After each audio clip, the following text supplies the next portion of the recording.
Alright. Alright, Shalom.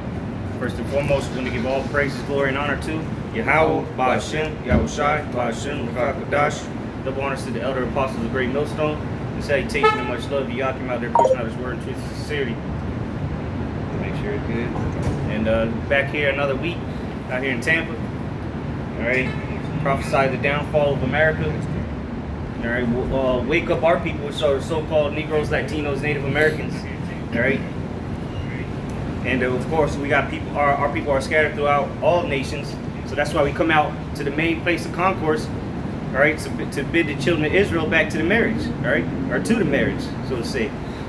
But you know, I was watching this movie. We'll start off on that. Get Isaiah 47, because I was watching this movie called Mortal, and pretty much they show spiritual powers.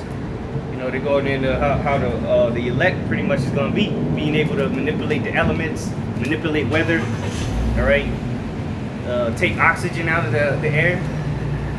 But you know, there was a point in the movie where some chick says, "What are you the next coming of Jesus, so to say? Are you the next Jesus?" And then the guy that had the powers, you know, he said, "Nah, Jesus didn't kill people." But yeah, the Lord, when he came as a what? He came as a lamb. But what in Revelation it calls him the roaring Lion of Judah. Okay, so when the Lord comes back, he's coming as a well, let's just read it. You start at the top. This is Isaiah chapter 47, verse 1. Come down and sit in the dust, O virgin daughter of Babylon. Sit on the ground. There is no throne. And that's what's taking place, because the Lord is exposing these devils. All right, that's why they're all sitting in the dust. Is symbolic for confusion, and that's what you have in America and throughout the whole world. You got nothing but confusion at the hands of who? The Edomites, the ones that rule the world right now. There is nothing but confusion, and the devil, according to the Bible, Esau, Edom, he's being exposed. All right, everywhere you go, nobody wants this devil around no more, man. Everybody wants this guy out of here, because what the first and foremost, the Heavenly Father, all right, is exposing these people. For the wicked that they are. Okay. It says, O daughter of the Chaldeans, for thou shalt no more be called tender and delicate. Yeah, you're no longer considered the tender and delicate America, because America is their new Chaldea, all right, which is the wise man, all right, the chief wise men, so to say. Not the wise men of Canaan, but you know, during the Babylonian time, the Chaldeans were supposed to be some wise guys, so to say. All right, and that's what America is looked at today. All right, the Chaldeans, the daughter of Chaldea, just like this place is the daughter of Babylon. All right, this place is no longer said tender and delicate, because what? It's being exposed, and all this civil unrest, the sedition, the uproars of the people. All right, and eventually, all right, the nuclear missiles are going to destroy this place. And real quick, you go into that word delicate there, and in the Hebrew is I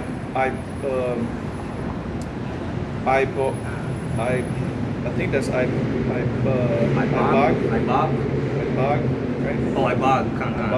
And it means dainty, delicate, and you go to the Strong's definition, it says luxurious, man.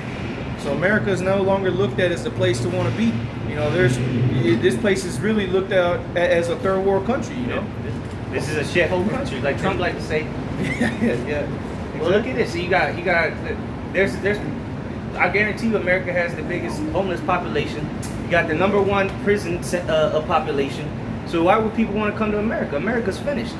All right, and thus saith the Lord. The Lord is systematically breaking this place down. There's no fun anymore. You can't go out and have a good time. All right. We was at a bar the other day, and some bitch got kicked out for dancing. This is the point in America. There's no mirth in the streets, man. Go ahead, though.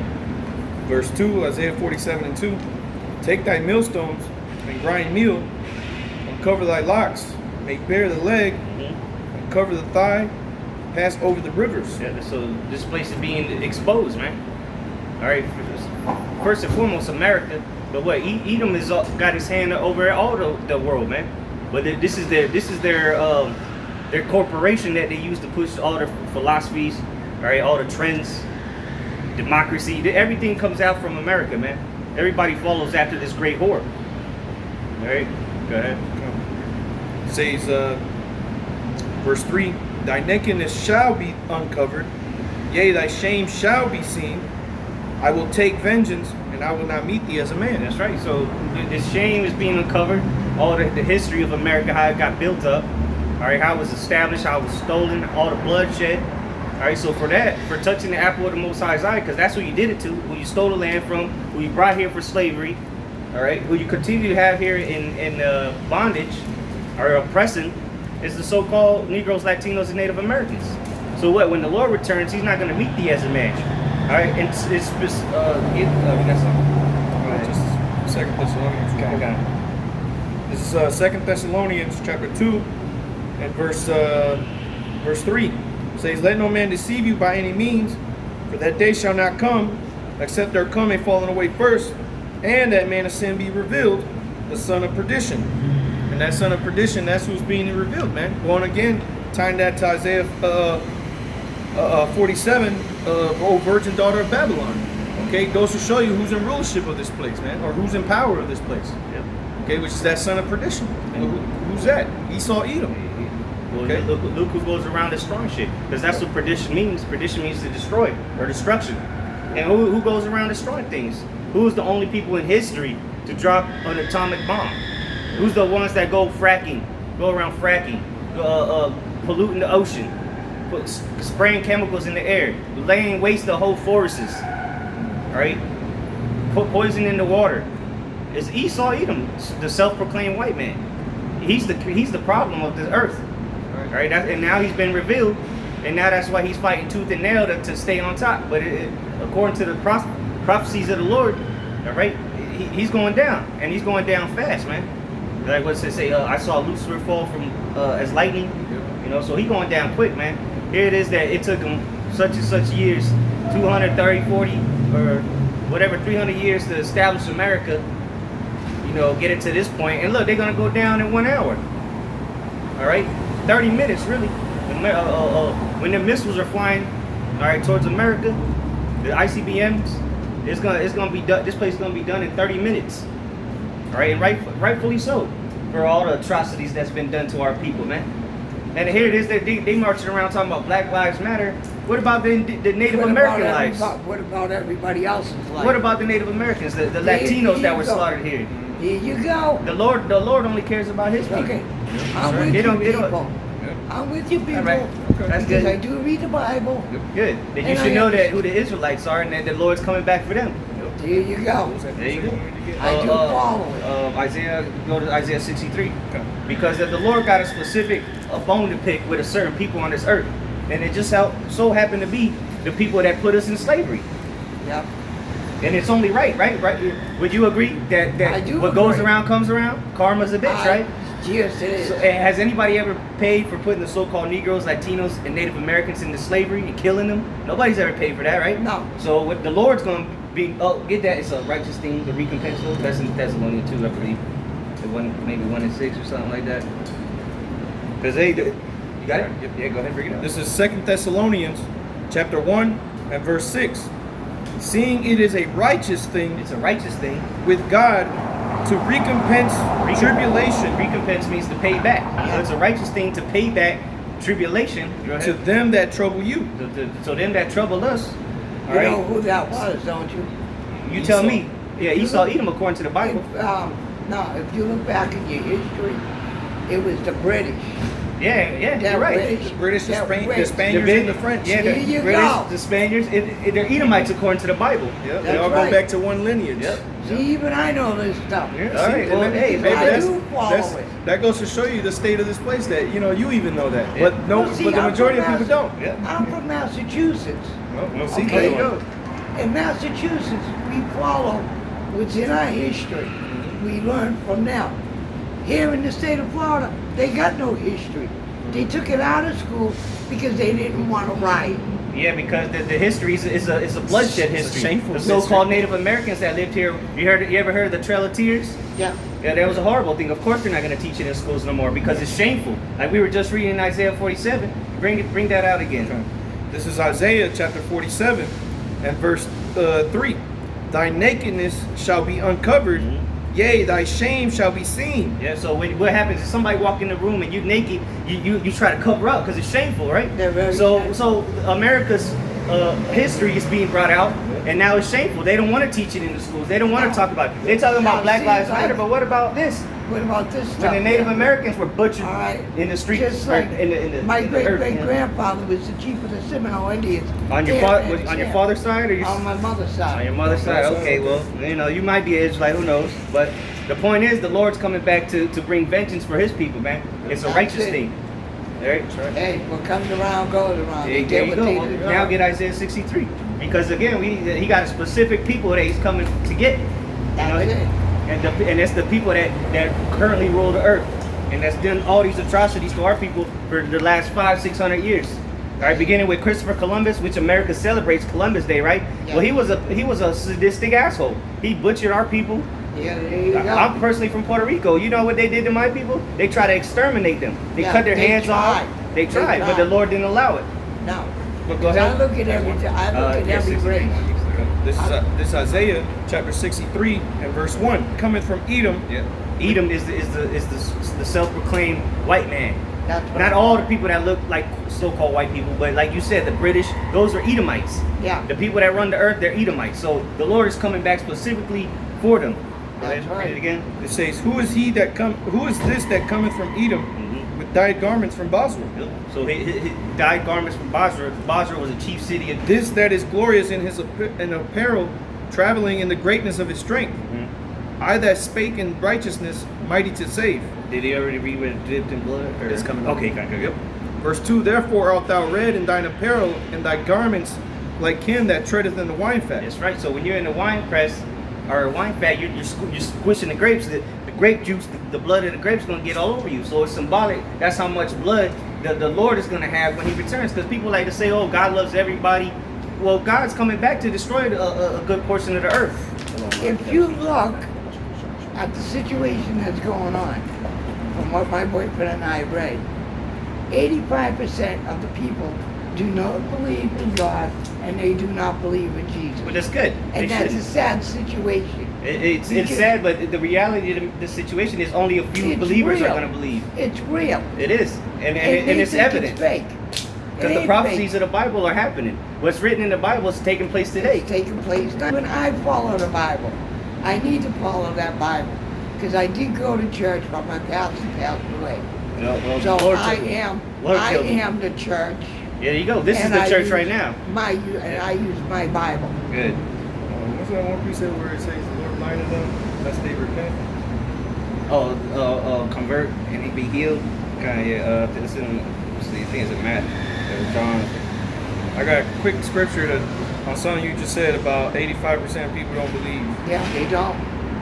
I think it's Mark And 4 it's as well. sad because I do believe in the Bible. Well, the scriptures explain I it. got John 12:40 down. Okay. Yeah, this is 12:40? like this is like you said that the majority of the people don't believe. Well, hey, they're not supposed to believe at the end of the day. The Lord don't want them to believe. This is John chapter 12 verse 40. He hath blinded their eyes and hardened their heart, that they should not see with their eyes, nor understand with their heart, and be converted, and I should heal them. So the Lord don't want them to.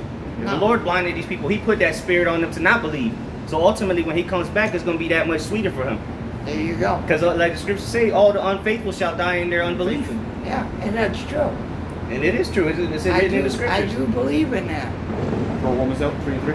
Nah, go ahead, bring it My up. mother's a Catholic. Here's Romans. This is the book of Romans, chapter 3, verse 3. It says, "For what if some did not believe?" Yep. So what if something do that? We're going to be out here regardless whether people believe or not, because There we're the you prophets go. of the Lord. The Lord, I don't know if you know about the old, how the Lord would deal with prophets, but He always sends out prophets before He destroys a country or Yeah, a I've nation. heard about it. Yeah, that Jeremiah 28:8. Go ahead, though. It says, "For what if some did not believe?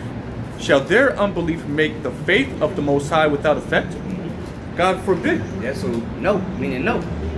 Just because the majority of the earth don't believe, that's not going to change anything. No. These words have been spoken from the most. These are the words of the Most High Himself. Here you go. Whether they believe it or not is irrelevant at this point because it's happening. So who cares? They still don't want to believe it. That's on them. They don't. No, what it is, they close the third eye because they don't want to see. So if they don't want to see, they don't want to believe. Well, the Lord The don't want Lord them to closed see. the Lord closed your eyes. You know? That's what you said earlier. Yep. And then now it doesn't. At this point, if you don't believe, it's because the Lord really don't want you to believe. Because everything that is taking place right now with COVID-19, the uproars of the people, the riots everywhere, the natural disasters, and it's only going to get worse until the Lord returns. No, nope, not to the kingdom of heaven. And through much tribulation shall we enter into the kingdom. Well, it's going to be World War III. There's going to be the Jehovah's always said. The who?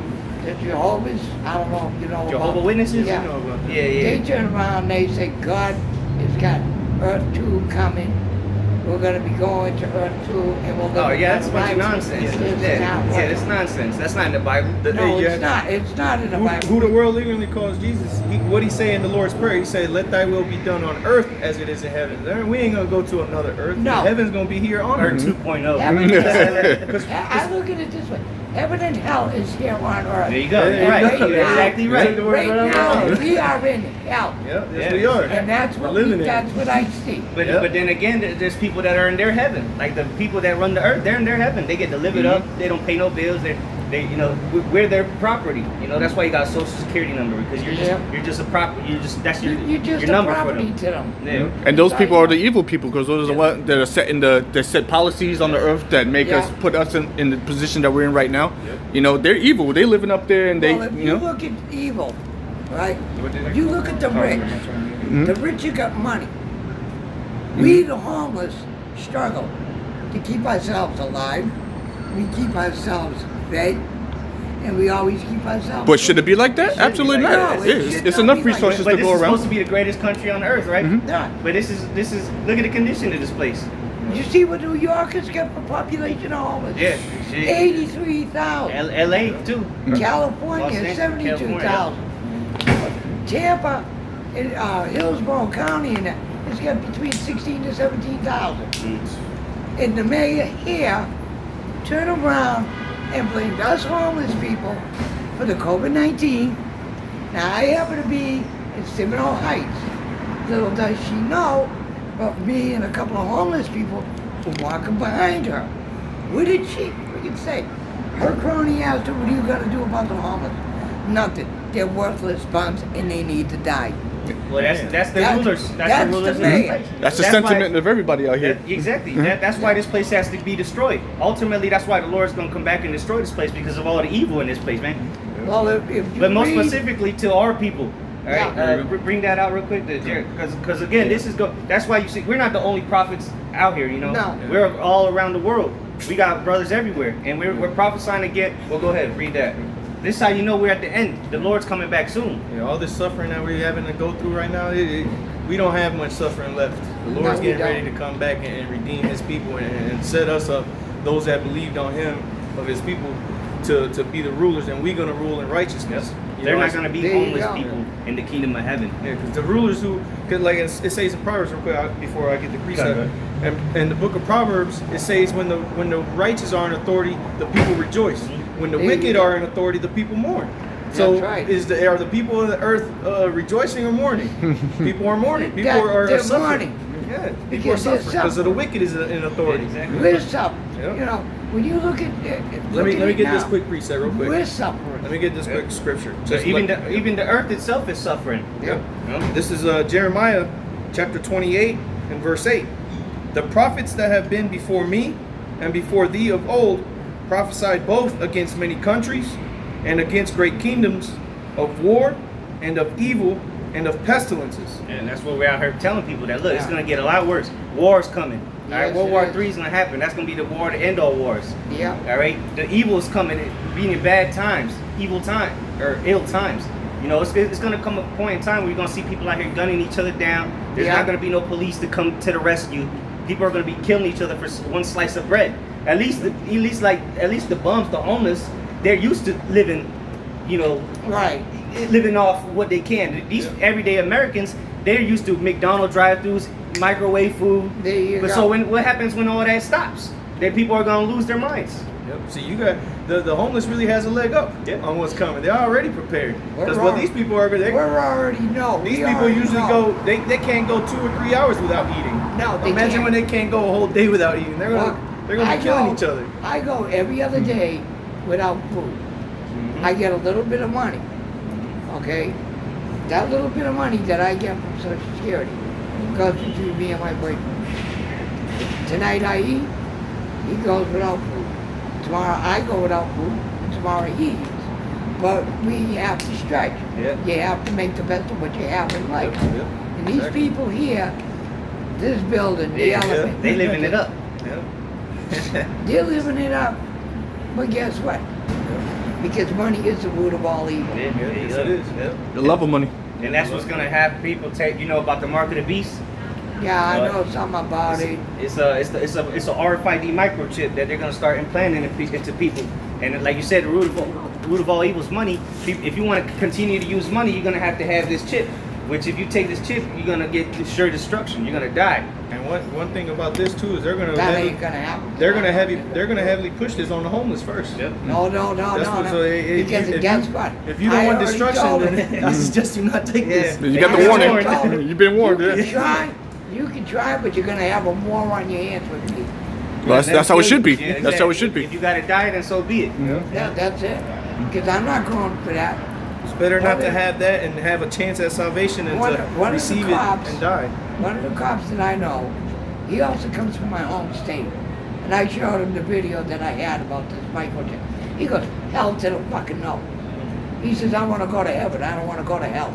He knows about it. Well, that's the thing. Well, let's get that in the Revelation 3:10 because it's easier said than done. Yeah. Because right now it's still you still got luxuries. You can go to the store, but when they allow you not to buy or sell anything unless you have this, it's gonna be harder said. Especially if you got kids, you got a family to feed. You know, it's gonna take the faith in the Heavenly Father and His Son to overcome this. Go ahead. This is Revelation chapter 3 and verse 10. Because thou hast kept the word of my patience, I will also keep thee from the hour of temptation. The hour of temptation is when the whole world is going to be tried. Because I don't know if you through this COVID-19, they're trying to go cashless. Everything's contactless. Because why? Because they're moving to this chip. Because they want everybody's money to be on the digital currency. That ain't happening. Oh, it's happening. It's happening as we speak. No, I know that's happening. But I'm not Oh, going okay, for that. Taya. Good. Good. Good. Yeah. That's That's the the right mentality. mindset. you should Yeah, have. that's the right mindset. I got one. All I have Oh to yeah. say is, you want to kill me, you kill me. But I'm not going for that. It says, which shall come upon all the world to try them that dwell upon earth. Yeah, so everybody's going to be tried. Yeah, because the so-called government is going to be like, look, you know, the money spreading coronavirus, you know, too many people are killing each other, you know, you're getting robbed and all this and that. This is going to be the solution for all this. And if you don't That get ain't the it, you're not going to be able to go to the store to buy anything. You're not going to be able to go Can't into work. buildings. You can't, You can't go get to your work. Social Security no more. Yep. They're not going to send you no more checks. They're going to be like, look, if you don't get the chip, we're not going to pay you no more. Because that's how they're going to say, look, we're going to just transfer the money to your chip. Yep. That way, all you got to do is at the store, just swipe your hand, and it's going to read the chip in you, and it's going to deduct the money directly from your account. And that goes for us too. We have jobs. Yep. You know, we're gonna have Yeah, to push I take know. our jobs if we don't. You know, because they're gonna say, all right, well, no more bank accounts, no more credit cards. Now this is the new standard. You know, if you get this, then all right, you can continue to work here. If Yeah, you I've don't get seen this, it. then sayonara. I seen a thing in Sweden how they're getting them in their hands. Yep, it's real. And What yeah. happens? But think about it. What happens if something goes wrong with the microchip? Then you got chemicals. Oh, we think about it. That's why they've been perfecting it over the years. They got it to the point where it ain't gonna. And if it does short, then they don't care. If your chip just happens to fail, they're gonna tell you to come get another chip. That's 1 in a million. Yeah, they've been working on this thing since like the 90s. Yeah. Not the late 80s. One of the first Yeah, right. families in America was here in Florida to get it. Yep. They were called the Jacobs family. Yep. Yeah. And they ended up dying. Yep, they ended up The dying. son ended up dying. But here's the prophecy. Yep, this is Revelation chapter 13, and I'll start at verse 16. It says, and he causes all, both small and great, rich and poor, free and bond. So that encompasses everybody: rich, poor, free, bond, Yeah. great or small. You know, it don't matter if you're Bill Gates or yourself. They're gonna try to. When it said they cause is all. Yeah. So they're gonna. It's gonna be no way to continue a society unless you take their chip, Yep. which is the mark of the beast. It says, and he causes all, both small and great, rich and poor, free and bond, to receive a mark in their right hand or in their foreheads. And the people are already taking this chip. There's people all around the world that have already taken it. And if you've gone to the store recently, pretty much all the stores have upgraded their systems for the chip reader. So you don't have to insert your card anymore. You don't have to swipe it anymore. You just tap the machine and that's it. They're preparing everybody's minds for this chip because that's how it's gonna work. You just scan your hand and that's it. That ain't working for me. Verse 17, and that no man might buy or sell, save he that had the mark, or the name of the beast, or the number of his name. So there you go. Nobody gonna buy or sell. And how do you work? You're selling yourself, your services. So you're not gonna be able to work. You're not gonna be able to go grocery shopping. You're not going to be able to do nothing. Nothing. Exactly. Because what they're gonna move all medical. That's why they're talking about this digital certificate for the COVID. They want to see if you took the vaccine or not. How they gonna prove it? Because it's gonna be the information will be on your chip. That ain't happening. Well, I got one more scripture, and before you go, just take this with you. This is in the book of Sirach in the Apocrypha, chapter 4, verse 28. It says, "Strive for the truth unto death, and the Lord shall fight for thee." So keep that in mind, because Oh, I do keep a lot of stuff in mind. Trust me on that one. unto death, it says, even if you gotta die, Well, the Lord will fight for you.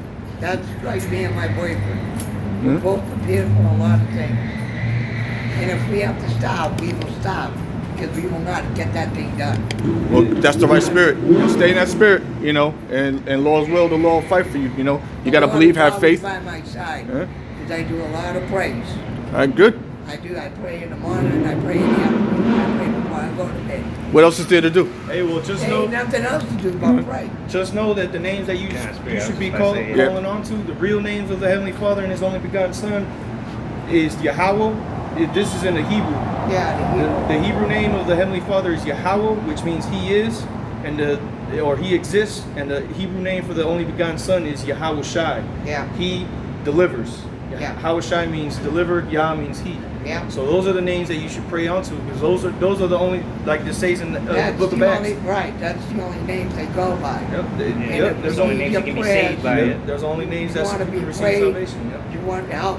You got to go through Hebrew to get to them. Yep. There you go. Mhm. For them to help you. Yeah. So How- remember those names, and remember not to take this chip and just have faith. And hey, Well, I got a lot of faith. Trust me. hey, Oh, good. just hope that you can endure to the end, and you might be able to see salvation if you're of the Lord's people. I endure every day of my life, Okay. whether I'm homeless or I'm not. My life is my life. I'm not. Well, gonna we can't argue that. change for the government. I'm not going to change for police. I change for me Yeah, right. All right, good. because God is the one that tells me what I can and cannot do. There you go. Because I follow God's government, not man's government. There you go. I follow. See you. Have a good day. You guys have a good day. All right. And a blessed day. And take it easy. Be safe out there. All of you. Yeah, so there you go, man. Yeah, people are waking up, man. Even random people, man. And then you got a lot of Israelites that simpler than her, man. They don't know what the hell's going on. Much more simpler than her. Yeah. So at least she could be an Israelite. So Yeah. Give it a benefit. she's already like I said, she got one leg up from the people on the Element building here. You know, Mhm. they ain't seen a hard day's work in their life. That's real. They ain't had to fight for a meal. Yeah, that's real. They don't know struggle like that. Not like that woman going through. They don't know what it's like to my husband got to eat today and I got to not eat today, and then vice versa the next day. That's the fucked up way to live. Yeah. Yeah. And it's gonna be like that for everybody, man. But it might not be. You eat one day, I eat the next day. It might be. Look, we both splitting that one slice of bread we found. Or like scripture, get Matthew 24 real quick, and then because it's gonna be hard times, man. It's gonna be real hard times. Go ahead. This is Matthew chapter 24, verse 12. And because iniquity shall abound, the love of many shall wax cold. That's right, man. So hey, your husband, instead of splitting that piece of bread with you, he might just club you over the head and eat that, stuff his face, and keep it moving. Yeah. You know, at Chop least- your arm off and Yeah. keep receiving those Social Security. Yeah, exactly. Yeah, take your chip. See it? You want me to go back to Isaiah? Yeah, calm down. Because again, this is the whole cause of this problem, man. Is the damn devil, man. He's the reason the earth is like this, and it's headed towards. Well, ultimately, it's the Most High, but all this, man. Got the people bugged out, and they're just gonna continue to get more and more bugged out as the time goes on. Okay. This is Isaiah chapter 47, verse 4. It says, "As for our Redeemer, Yahweh of hosts is his name, Yep. the Holy One of Israel." Yeah, so it's our Redeemer, man. He's coming to bring great destruction, but he's coming to redeem us, the elect of the nation of Israel. All right, because not everybody that are Israelites are gonna make it. Even if you know you're an Israelite, they don't guarantee you're gonna make it. You know, she got a better chance than a lot of these guys, man. They claim to be Israelites. They're Hey, playing with the word. She could be an Israelite, you know. But she could, she could be another nation. Just leprous. She just could be humbled because of her situation. Yeah. It's definitely going through the struggle. But continuing on, verse 5, it says, "Sit thou silent, and get thee into darkness, O daughter of the Chaldeans, for thou shalt no more be called the Lady of Kingdoms." That's right, man. And this is America, man. Lady of Kingdoms, that whore that rideth upon the beast. All right, the queen, what is it, the Queen of Harlots or something like that? Mother of harlots. Mother of Harlots, yeah. That's that whore, man. That everybody has been seduced by. And then that's the whore that slid the roofie into your drink, man. And robbed you naked. Yeah. Yeah. Took your liver. So Nahum chapter 3, Nahum 3 starting at verse 4. Because of the multitude of the whoredoms of the well-favored harlot, the mistress of witchcrafts, Man, there's nothing but witches walking around today. Oh yeah, I've seen that shit. Warlocks. People dressed as Harry Potter characters, man. You're doing a scavenger hunt or some shit. Yeah. But look, they're pushing out that witchcraft vibration, man. Because what is Harry Potter all about, man? Witchcraft. You know, we got motherfuckers with wands and shit. And it goes back to the hollow wood they used to use to make the wands. And now they got what pushes out all the trends in America is Hollywood. But look, that's the vibration that these people are pushing. And it ain't even Halloween, man. We're not even in October. You got people dressed up, grown ass people dressed up as fictional characters, man. We saw what's his name, Dobby earlier. Yeah, Dobby. He from Harry. Nigga bug outs, man. so Nahum 3 and 4. Because of the multitude of the whoredoms of the well-favored harlot, the mistress of witchcrafts, that selleth nations through her whoredoms. Yep, and that's how didn't America sell us? All right, nations, man, sold nations through her whoredom. Go ahead. And families through her witchcrafts. Verse 5, Behold, I am against thee, saith the Lord Yahweh, Hashem Yahshua of hosts. And I will discover thy skirts upon thy face. Yeah, like we were going into earlier, man, this place is being exposed. All right, the Lord's bringing out all the dirty, all the nitty gritty stuff of America's past, all right, through his prophets, man, the mouthpiece of the Lord. And then you can't deny it. It's all in your books, your history books. You just don't want to bring it out no more, man. Because what? You're embarrassed of it. You're ashamed of it. But that's the reasons you're going to be judged. Go ahead. And I will shew the nations thy nakedness, and the kingdoms thy shame. That's what the Lord is doing, man.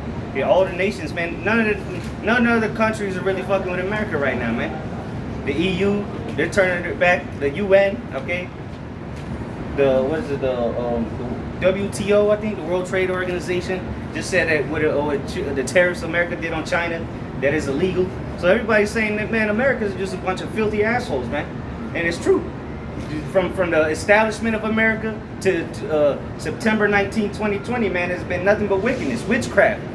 And then what they do, the higher up people, they do all these COVIDs, they meet up, the Bohemian Grove. Yep. You know, they do all this wickedness, you know, to what? To keep their society going. But what? That's coming to an end, man. All the rituals is not working anymore, man. Yeah. You got a precept, bro. That's not a repeat. I'm going to get Revelation 17. Oh, Come to the board. let's finish this up. You got something? No, it's the same thing. This is Isaiah 47, verse 6. It says, I was wroth with my people. I have polluted my inheritance and given them into thine hand. Thou didst show them no mercy. Upon the ancient hast thou very heavily laid the yoke. Yeah, that's what. The Lord was wroth with us, but what? Esau didn't show us no mercy, man, whatsoever. You know, from the old to the babies, man. Had us in chains, You know, as soon as you could walk, and the Esau would have you doing some crazy shit, man. So they didn't have no mercy on us. So that's why the Lord's specifically coming back to destroy Esau, Edom, man. That's why He allowed him to be in rulership when He returns. Okay. Says verse 7, and thou sayest, I shall be a lady, so that thou didst not lay these things to thy heart. Yeah, that's that American mindset. Oh, America's great. It's never going down. All right, we're gonna be it's the best country. You know, it's never gonna be a shithole country. But look what's happening, man. You didn't lay it to your heart. You didn't consider that the Lord was gonna destroy this place. Okay. Says, so thou didst not lay these things to thy heart, neither didst remember the latter end of it. Therefore, hear now this, thou that art given to pleasures, that dwellest carelessly, that sayest in thy heart, I am, and none else beside me. Yeah, that's America, man. Clearly, you know, not so much now because ain't nobody having. You can't really indulge in pleasures and have fun. But in America as a whole, that's the philosophy, man.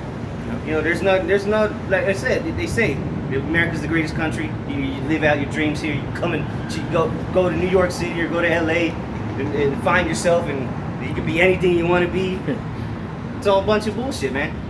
It was a facade the whole time. It was just smoke and mirrors. Yeah, it's a lie. Go ahead. I shall not sit as a widow, neither shall I know the loss of children. But now, guess what? Now you're Isaiah gonna 13. know. You're gonna have widowhood. You're gonna have the loss of children. All right, your children gonna be dashed in front of you, man. All right, you're gonna be sent over to the Middle East on a one-way trip. All right, or if not, they're gonna be killed in the streets. All right, because when the people start invading one another, they're gonna kill the man, ravish the women, and take your food. You know, your food that you got stored up. It ain't just America too. You got all those European countries, you know, London and all that. Y'all too. You know, y'all gonna catch it too. You know. Yeah, just America is gonna be the worst. Is it? The best for last. That's why all these things are happening. They've been happening around the world. Now it's starting to happen here. Verse 9 says, but these two things shall come to thee in a moment, in one day, the loss of children and widowhood. Yep. They shall come upon thee in their perfection, for the multitude of thy sorceries, and for the great abundance of thine enchantments. Hey, because the judgment for being a witch is death, man. Suffer not a witch to live. And rebellion is the sin of witchcraft. And America, all they do is rebel against the Lord. All right, do all these sorceries. What you see going on right now with this whole COVID-19, that's a bunch of sorcery, man. Everybody just glued to the TV all day now. The vaccine is sorcery. Yeah, because of pharmakia.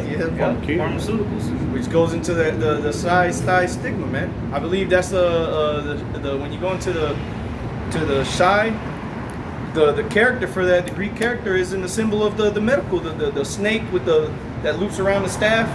That goes into that shy, man. That's going into that 666. You know? And that's how they're gonna use what? A medical instrument to inject it into you, man. Yeah, exactly. They've been giving shots for years now. And then that just gonna so happen to be the instrument they use to chip you. Good. It's actually Sai, Salaki is Sai, because it's the Sa. And when you look at, even when you go into the Hebrew character for the Sa, for the Sa, it's almost like in a snake kind of form, going back to that snake, which is going back to Esau, the serpent. Yeah, you know, the old serpent. so Sai stigma is going, you know, into that 666. That Sai is that medical symbol shit. But it says, There it is. That's the only things that was, you know, you couldn't go to certain stores, but you could go to the CVS. So you get a refill on your back, on your pharma, you know, your chemicals. Yeah. Jesus with a cape. Seen that dude earlier. But There was some more of the witchcraft, man. Yeah. They got this nigga bugged out. Because that's what witchcraft does, man. It alters your mind, man. looks like that dude's wearing a wig. But Yeah, he's wearing a wig. continuing on, verse It's 10. custom. For thou hast trusted in thy wickedness, thou hast said, none seeth me. Thy wisdom and thy knowledge, it hath perverted thee, and thou hast said in thine heart, I am, and none else besides me. It said that they what did it say about the wickedness and none seeth me? For thou hast trusted in thy wickedness, thou hast said, none seeth me. Yeah, they say it is that they trusted in their wickedness all this time, prospered in it, set up a whole world on it, and they think nobody sees this, man. But what? The Lord sees it, and now he got his prophet. He woke up his prophets again to expose it. All right, because the Lord sees everything, man. As a matter of fact, the Lord is the one that allowed you to do all this, man. Verse 11, therefore shall evil come upon thee, thou shalt not know from whence it riseth, like a thief in the night. Yep. And then not only are you not going to know where it's coming from, because there's going to be shit coming from every side of the earth, man. Everything that can go wrong will go wrong. What is Murphy's Law? That Esau calls Murphy's Law. Anything that can go wrong will go wrong. Well, guess what? That's exactly what's going to happen. And then when they're going to try to do their sorceries and their enchantments, and it's not going to work. They're not going to be able to stop what the Lord's bringing, man. And that's why they're not going to know where it's coming from. Like, gee, everything's going wrong, man. You know? Good.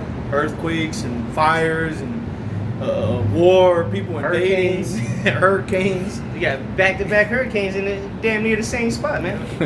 Shit, Spain's getting hit right now with a hurricane, and Greece is also getting hit with a land hurricane. What was that shit you sent from Pakistan? That was from Pakistan. I don't know, like a tsunami. Yeah, that looked like a tsunami. Yeah, that shit was But crazy. it might have been from the surge or something. I don't know. But I was looking on the weather maps. It didn't look like there was nothing crazy going on over there. But maybe it might have been an old video or something. Yeah, I was about to say, that shit's not a river overflowing. Yeah, that shit rose like 30 feet in 3 minutes. Yeah, 3 minutes. That shit was above the damn near to the top of the building where they were recording that. You know? So that's how it's gonna be, man. It's like the scripture say in Amos, it's gonna be like you escape the bear. You know, your lion meet you. You know, so it's gonna be just all around hell for these Americans, man. And for most specific for Esau, Edom, and the 2/3, man. All right, but Esau, he's gonna have to know. He's gonna have to know the power of the Lord before he goes down, man. He's gonna see that everything that all his technology ain't gonna help him when the Lord starts to really bring his wrath, man. And mischief shall fall upon thee, thou shalt not be able to put it off, and desolation shall come upon thee suddenly, which thou shalt not know. Stand now with thine enchantments, and with the multitude of thy sorceries, wherein thou hast labored from thy youth. If it so be, thou shalt be able to profit. Yeah, it's from thy youth, man. Because what? Going back to the 1700s, the 1600s, they've been doing these enchantments, man. Doing this the witchcraft, Trying to set off the prophecies. Mm-hmm. What's his name? Albert Pike was a known Mason. Mason, and he known witchcraft, man. So you know that's why they had all the world wars planned out through what? Through witchcraft, man. Through their enchantments and then shit. Now they're using the television and the internet to push out enchantments and sorceries. That's why they get people to do what they want. You know, all they gotta do is say this and say that. Throw some bullshit numbers out there, you know, and then they got the people, man. Now everybody's wearing masks, you know, scared to stand closer than 6 feet to somebody. Well, those are enchantments, man. It's lies is enchantments, you know. And real quick it said, if so be, thou shalt be able to profit. If so be, thou mayest prevail. You know, because Esau thought that his witchcraft and his sorceries were doing something. All right, well, the Lord said, all right, well, in that day, use your little seances and shit and see if it's going to help you in that day. See if you're going to get past what's happening on this earth. You know? You're not. You're gonna go down, man, like lightning, like the brother quoted earlier. You know? You're still going to lose. Yeah. Enchantment is the word is khabar. And it means the main point is a magician, charmer, a spell. All right, let me go to the root word. Still khabar. To tie magic, charm, right? To unite with, and you know, so that's what they're doing, man. They're uniting you to their agenda with their enchantments, man. Go ahead. Verse 13, thou art wearied in the multitude of thy counsels. So they're worried, man. They keep trying to call Satan to the seat, to the 13th spot at the table, and they not still working. Yeah, they get in the dial tone, man. They have their hands on their head, like, damn, man, what? How many times? You know, how many G summits and all these different secret councils we're gonna have to try to set things, you know, amok, to try to set our shit up, and shit still ain't going our way. How many kids we gotta sacrifice? How much blood we gotta drink? None of that shit's working anymore, man. That's why they dropping dead. These higher up elites, they're not even elites. You know, the noble men of Esau. You got this damn Amalek bitch that just croaked the other day. What's her name? Chief Justice. Yes. Whatever the hell her name is. RGB is it? Like she was an Ruth NBA something player or like some that. shit. Yeah, Ruth yeah. something. But Ruth that bitch was 87. She should have been like 100 before she croaked. She looked like she eat kids for breakfast, man. But what? None of that shit. You had that Rothschild die a couple years ago after 9 heart transplants. You know, so hey, their enchantments and they're wicking it through their source. The witchcraft is coming to an end, man. They're losing that left hand power. All right, the only thing they're able to do is what the Lord is allowing them to do. They're not able to go above and beyond anymore. It says, let us now. Okay. Okay, go ahead. This is Numbers 23. Numbers 23 and 23. Surely there is no enchantment against Jacob, neither is there any divination against Israel. That's right. That's why the scriptures say we're not ignorant of Satan's devices, because there's no enchantment against Israel or Jacob, because the Israel of Israel is not getting fooled by all these enchantments, man. We see that shit on CNN News. Well, breaking news: another 3,000 people died today of coronavirus 19. Man, that's bullshit. Ain't nobody died. Here it is. They reached 200,000 people dead in America, and I ain't met one yet. I ain't met one person that died or knew somebody that died from coronavirus. Fuckery. They probably died. We were talking about this yesterday. They probably died of a heart attack, and he had some sniffles before he died, so they chalked it up to coronavirus, man. Signed it off. Yeah. What Dave Chappelle says, sprinkle some crack. Yeah, on it. exactly. Sprinkle some crack on them. This is Numbers 23 and 23. Surely there is no enchantment against Jacob, neither is there any divination against Israel. According to this time it shall be said of Jacob and of Israel, what hath the Most High wrought? There you go, man. So the point is, these enchantments is for everybody else, not for the men of the Lord, not for the elect, the children of Israel, man. Because I mean, don't get it wrong. Esau's still able to do these enchantments again to the level that the Lord is allowing him to, all right, to get the people into that herd mentality, you know, to sheep to the slaughter, you know. But then that shit don't even work on some Edomites, man. Like the Trump supporters, man, they had a convention or whatever the hell Trump rally yesterday. There were like 3 people in the crowd with masks on and standing shoulder to shoulder. The enchantments are working on these simpletons, you know, the 2/3 of our people, you know, the everyday, you know, what they call them, what's the other nigga running for president? Biden supporters, you know. They're the real simpletons, you know. At least Trump supporters, they'll fight, you know, not to wear a mask. This is Wisdom of Solomon 17 verse 7. Wisdom of Solomon 17 verse 7. As for the illusions of art and magic, they were put down, and their vaunting wisdom was reproved with disgrace. And that's what you got going on, man. All their art, magic, all right. Because really, you know, technically we're gonna be doing things that people consider magic, but they that dark magic. You know, you got the black magic and the white magic. We're gonna do so-called magic on the right-hand side, as Esau's doing his left-hand magic with his technology. That's Esau's magic, and then the actual sorceries, you know, because they got high-level witches, man, that do all kind of atrocious things to get that kind of power. You know, like he's Chris Angel Mind Freak. That dude's nothing but a fucking warlock. Dudes things that you don't even want to know. What the dude killed the boat.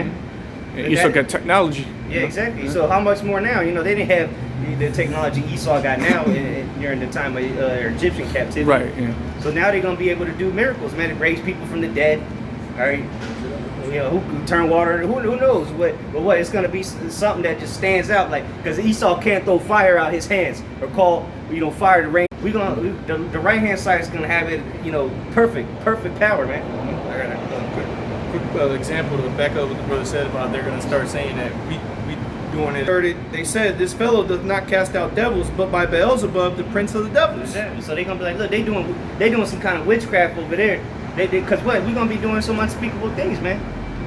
But then aren't you supposed to be a Christian? Aren't you supposed to believe in miracles? No, nah, they doing that they devil worshippers over there, man. They talking about America gonna be destroyed, this and that.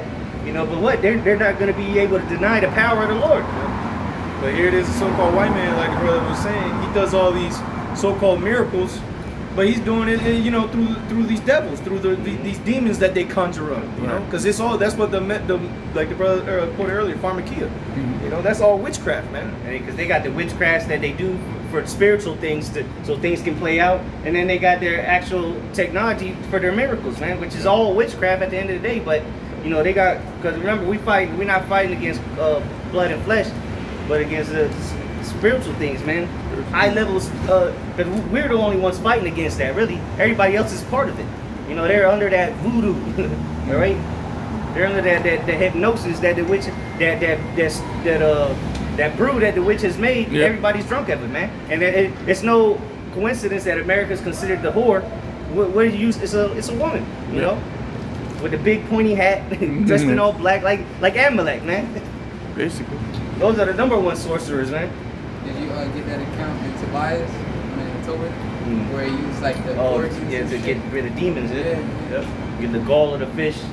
Yep. The angel. So again, there's right hand so-called magic, you know, which is righteous, you know. But Esau has the left hand power, you know, so to say, where he's able to do, you know, miracles, so to say. But it all leads to your death anyway. He might heal you or something, but then he got 18 side effects. And now they gotta cut your toes off and shit. Depressed, isn't it? He might bring you back from the dead, clear, and then now you bugged out for the rest of your life. You're seeing demons everywhere and shit, hearing shit. So everything that Esau does, even though it might be a miracle, it's got side effects to it, man. Yeah, I was gonna say, you come back alive, you're still in debt.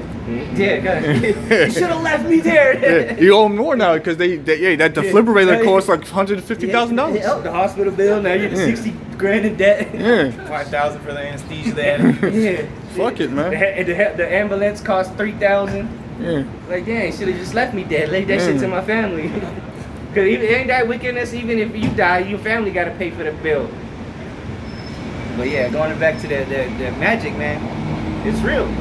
Yeah, people think this is, you know, through the spirit, that's, you know, they having this Harry Potter bullshit. That shit's actually real, man. They got schools like that. They call it Harvard, right?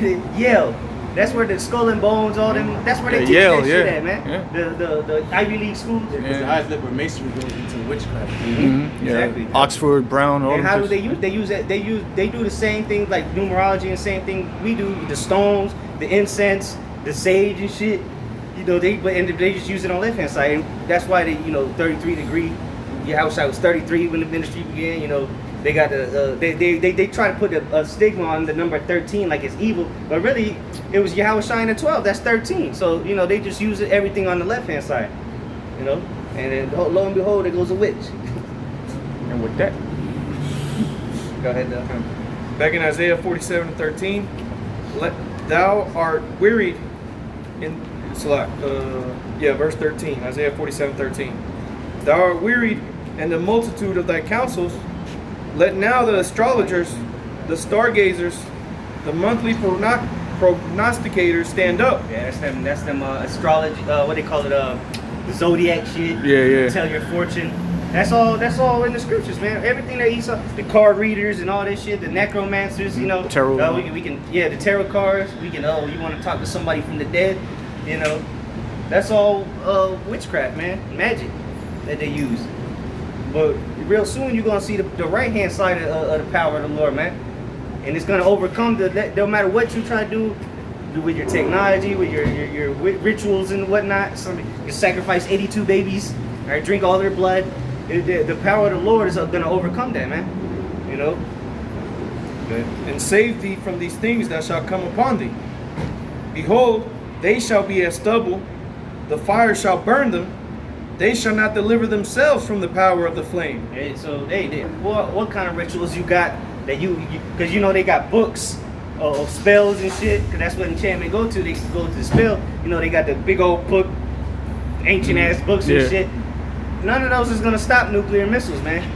Because you know they're gonna be in the bunkers doing some rituals while their missiles are flying, man. Like, oh, let's pray to Satan, and hopefully, but not knowing that Satan, he gonna block your number very soon, man.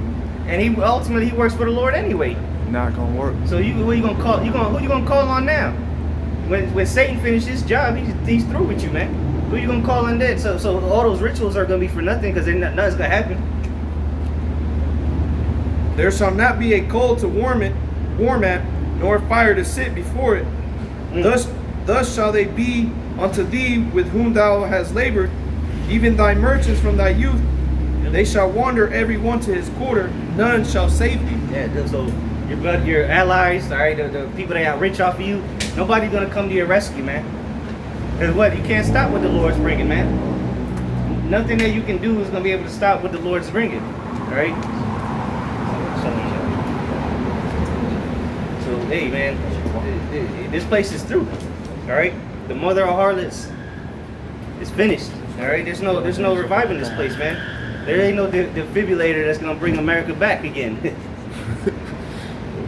That's what they talk about when they say make America great again. That's what they talking about.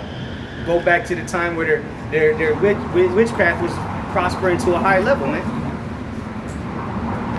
But now that's over, man.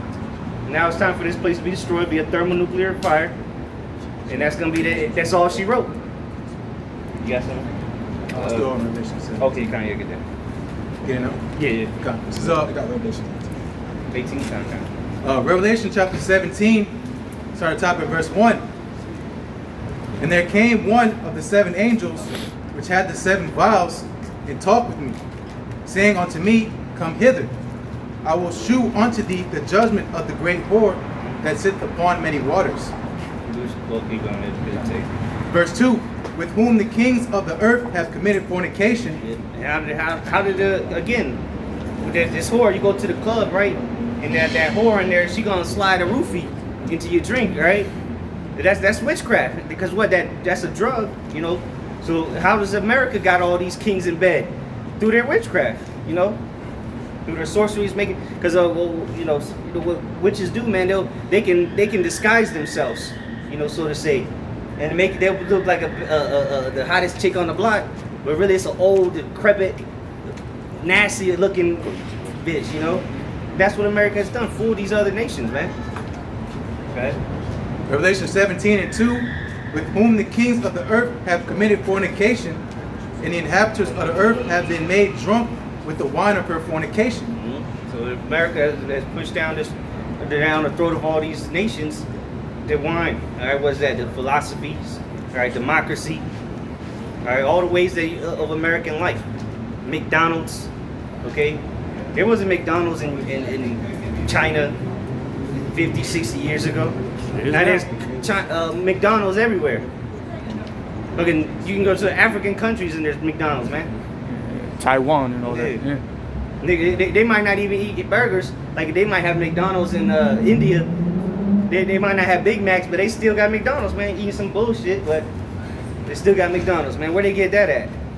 They're trying to westernize them, you know, and then have all the little crackers and everything come over there and make the what you call them, the tourists, yeah. And then they try to encroach it on into their society. And that's another way that these nations get rich off of America, because the tourists, man, American tourists.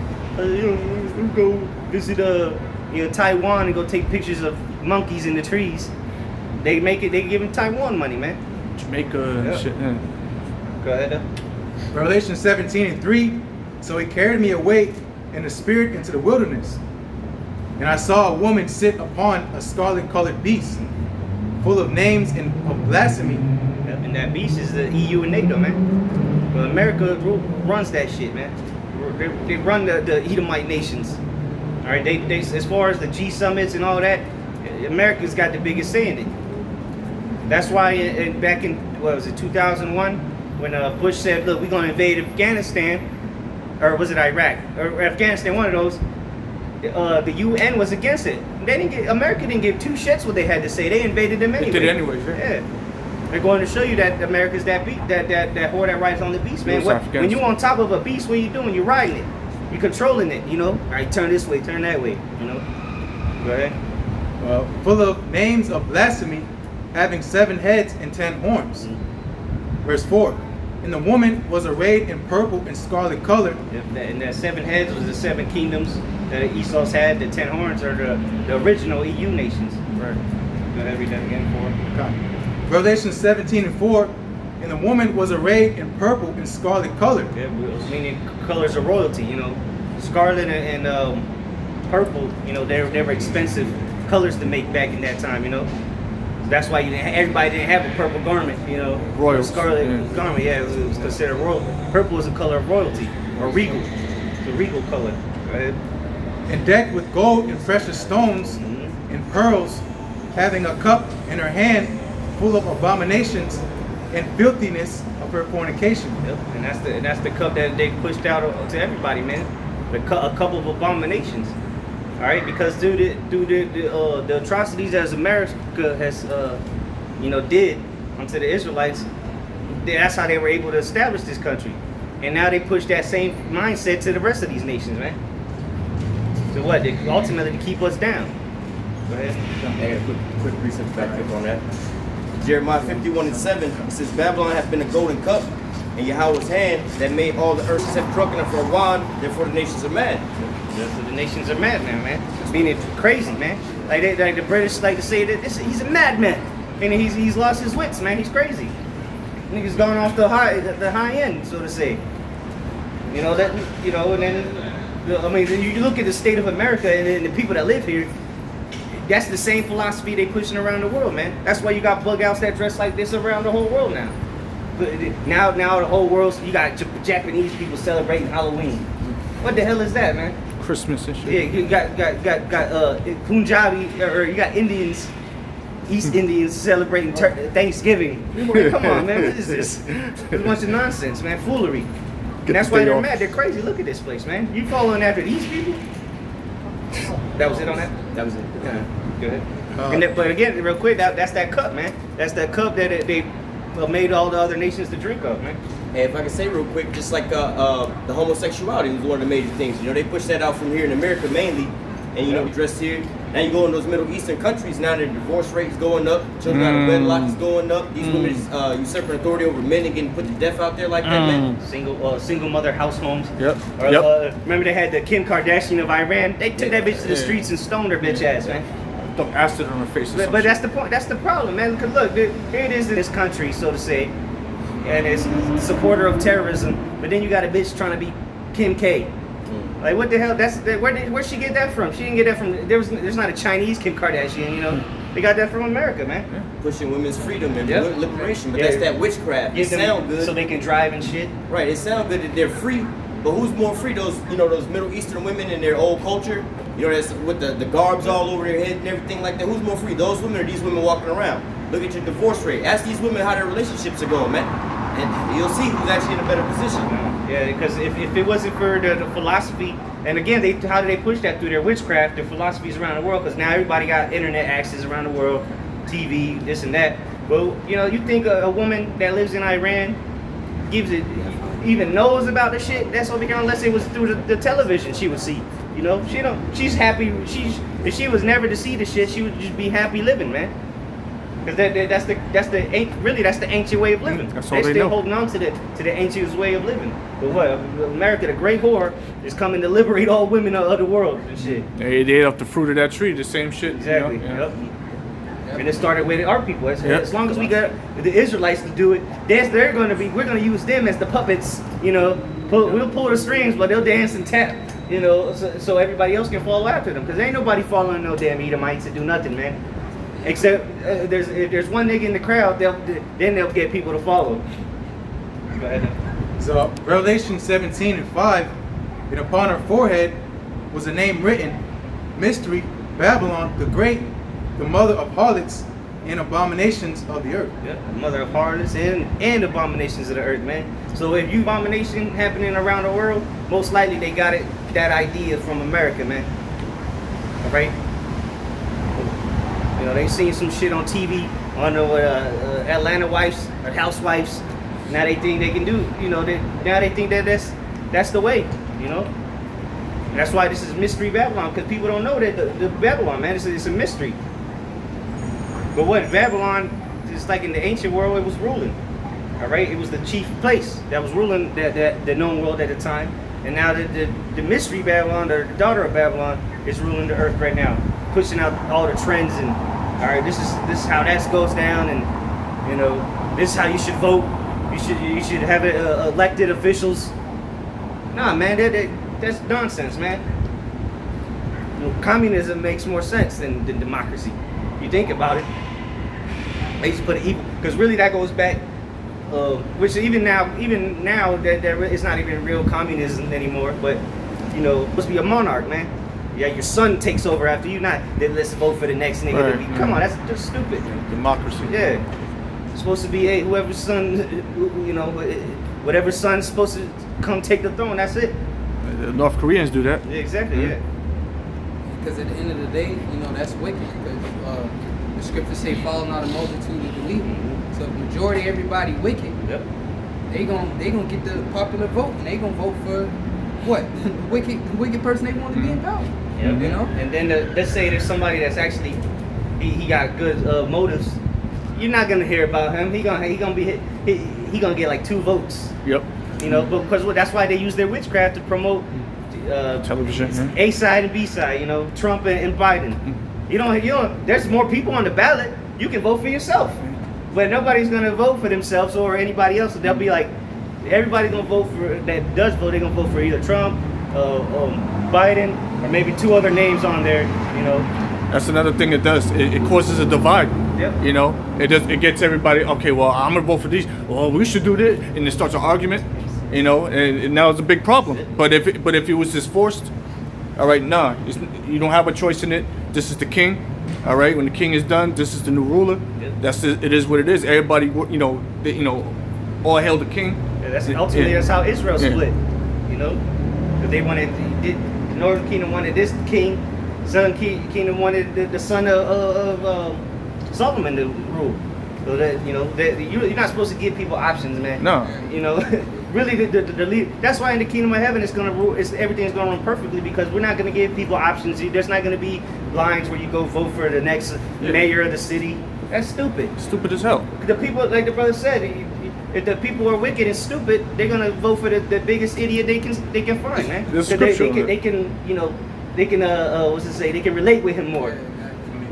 Exactly. Yep. We can do wickedness if we vote for him. Yep. You know. Exactly.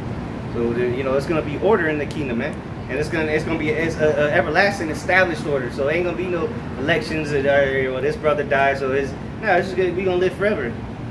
This is the book of Sirach, chapter 10. I'll start at the top. It says, "A wise judge will instruct his people, and the government of a prudent man is well ordered." The government of a prudent man. All right, someone that's foreseeing things. All right, is well ordered. So what a well ordered government doesn't give you, all right, well, you know, we're gonna run elections no, that's not a well ordered government because, like the brother said, it causes division. You know, it causes the kingdom to be divided. As you see right now, man, you got the Trump supporters against everybody else, pretty much. You know. Second verse. Hey, real quick too, and that when you start to go into choice, like, oh, I can do this. Yeah. That goes into that satanic type shit, man. That's that fruit. Now That Exactly. It's something opposite of what I'm supposed to do. And when you give people choices, that leads to wickedness. It starts giving people the vision of grandeur. Like, oh, you know. shit, Yeah. yeah. Well, I don't want to do that. Yeah, Well, you don't. You shouldn't have an option. Yeah, no options, man. That's go ahead. Kind of. Sirach chapter 10 verse 2. It says, "As the judge of the people is himself, so are his officers. And what manner of man the ruler of a city is, such are all they that dwell therein." Yeah, so it starts at the top, man. If the president's a complete idiot, then his officers, the governors, are going to be complete idiots, and then the mayors and the people are going to be complete idiots, man. So it's a food chain, you know. It's a chain reaction. So what? That's why the Lord has to come and establish His kingdom, and then his officers are going to be what? The elect, you know, and then so on and so forth. And then the people are going to be in the mindset of righteousness because they see how we run into things and how perfectly it is. You know, it's going to be well ordered. They're going to be like, damn. Get a real quick Deuteronomy 4. This is when they see that structure, which has never been seen on the planet. We only got a glimpse of it, kind of, when King Solomon was in rulership. But it's going to be 10 times better than that. Deuteronomy 4 and 6. This is the book of Deuteronomy, chapter 4, verse 6. Keep therefore and do them, for this is your wisdom and your understanding. Start at 5 actually. Yeah. Okay. This is the book of Deuteronomy, chapter 4, starting at verse 5. Behold, I have taught you statutes and judgments, even as the Lord Yahweh, my power, commanded me, that ye should do so in the land whither ye go to possess it. Keep therefore and do them, for this is your wisdom and your understanding in the sight of the nations. Yeah, so this is the wisdom in the sight of the nations, all right, of all the other nations. Of what is it? Keeping the commandments, the law, statutes, and commandments. Go ahead. Which shall hear all these statutes and say, the nation is a wise and understanding people. There you go. So when they see us ruling in perfectness, all right, they're gonna be like, "Whoa, well, this is a wise and understanding people. This is the people. This is what we gotta do.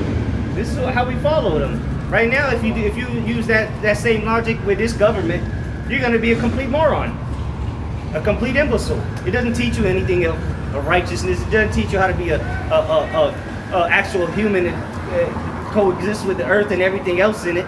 It just teaches you to be a selfish, a self-loving, demon. If that's looking at the top of the government, man, which we understand that they're low level, but you don't see the day-to-day actions of the elites. So all we see is the officers, so to say. But if you was to look at how the Rothschilds live, they live like demons, bro. They eating blood, drinking blood, just vile creatures, man. They really doing it. We're not just saying they're trying to be funny. They're doing that shit. Yeah. You know that one? Yeah, that was I got a precept just to back that up right there. This is Isaiah chapter 14, verse 2. I'm going to read 1 through 4. It says, Isaiah 2 and 14 and 2, it says, the word of Isaiah the son of Amos saw concerning Judah and Jerusalem, and it shall come to pass in the last days that the mountain of Yahweh's house shall be established in the top of the mountains, and shall be exalted above the hills, and so all the mountains, talking about the government, is going to be established on top of the mountains, man. So above all the other peoples, man. All right, our law, statutes, commandments. What we say is going to be the final word. All right, our rule is going to rule supreme, man. Well, Yahweh Bashim Yahushai's rule, It says, and shall be exalted above the hills, and all nations shall flow unto it. And many people shall go and say, come ye, and let us go up to the mountain of Yahweh, to the house of the God of Jacob, and he will teach us his ways, and we will walk in his paths. For out of Yahweh from Jerusalem. So, hey, the law is going to come out of Zion, man, the Israelites, all right? And the people are going to flow onto us because they see that it's a wise and understanding people. Because the law is going to be in us, so we're going to be perfect people, all right? Contrary to right now, it's a complete opposite, America is the complete opposite of the kingdom of heaven. This is the kingdom.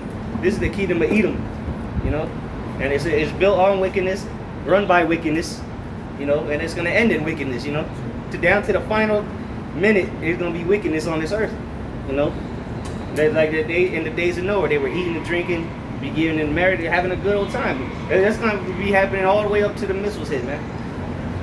Just like when the flood came, all of a sudden, that's how it's going to be. Like a thief in the night. Yahweh Shai come back like a thief in the night, man. I got a quick. I got one more verse real quick. Because, talking about those options and things like that, and they're going to all come to, serve the Lord like we was reading. But here's verse 4, it says, and he shall judge among the nations, and shall rebuke many people, and they shall beat their swords into plowshares, and their spears into pruning hooks. Nation shall not lift up sword against nation, neither shall they learn war anymore. Yeah, and that's all the people learn here. In this world is what? Is wickedness, man. War, Violence. War, civil war. You got protests. Hey, they got protests over there in front of the police station right now. Oh shit. They're over there chanting down Black the lives. building. I don't know, man. There's a bunch of people over there screaming and yelling. They got signs everywhere. Hey, but at the same time, like we was just reading, they're not going to lift up sword or weapons of war, because why? They're not going to be rebelling against this government, man. The scriptures say the nation and people that don't want to serve you, they're going to be utterly put out. So we only know that one nation is going to be utterly blotted off the earth, and that's Esau, Edom. So once the Lord established what we was reading to get set up in the earth, all right, that's going to be it, man. Everybody's going to come and flow into the nation of Israel because, like the brother brought out in Deuteronomy chapter 4, they're going to be like, damn, these people know how to rule, man. Look at how everything's being ruled right now, and how all the people are going around, and they're all miserable, man. They all hate their lives, man. And once the Lord comes and subdue these nations and put them in order, all right, and we start, you know, putting out ruling by the law, all right, these nations are not going to want to come up and fight against us, man, because it's like, to what? For our own detriment, man? We was under Esau, Edom, and we seen what happened there. But now look, these people coming and putting us in subjection, teaching us how to live righteously. Why we want to fight up against them? Why we man? should buck up against that? The scripture say that the people are going to be rejoicing. Yep. What they going to buck up for? I mean, shit, Esau might, because he's going to have the worst in the kingdom, but after a while, the other nations, they're going to get with the program, man. They're going to fall in line quick. You know?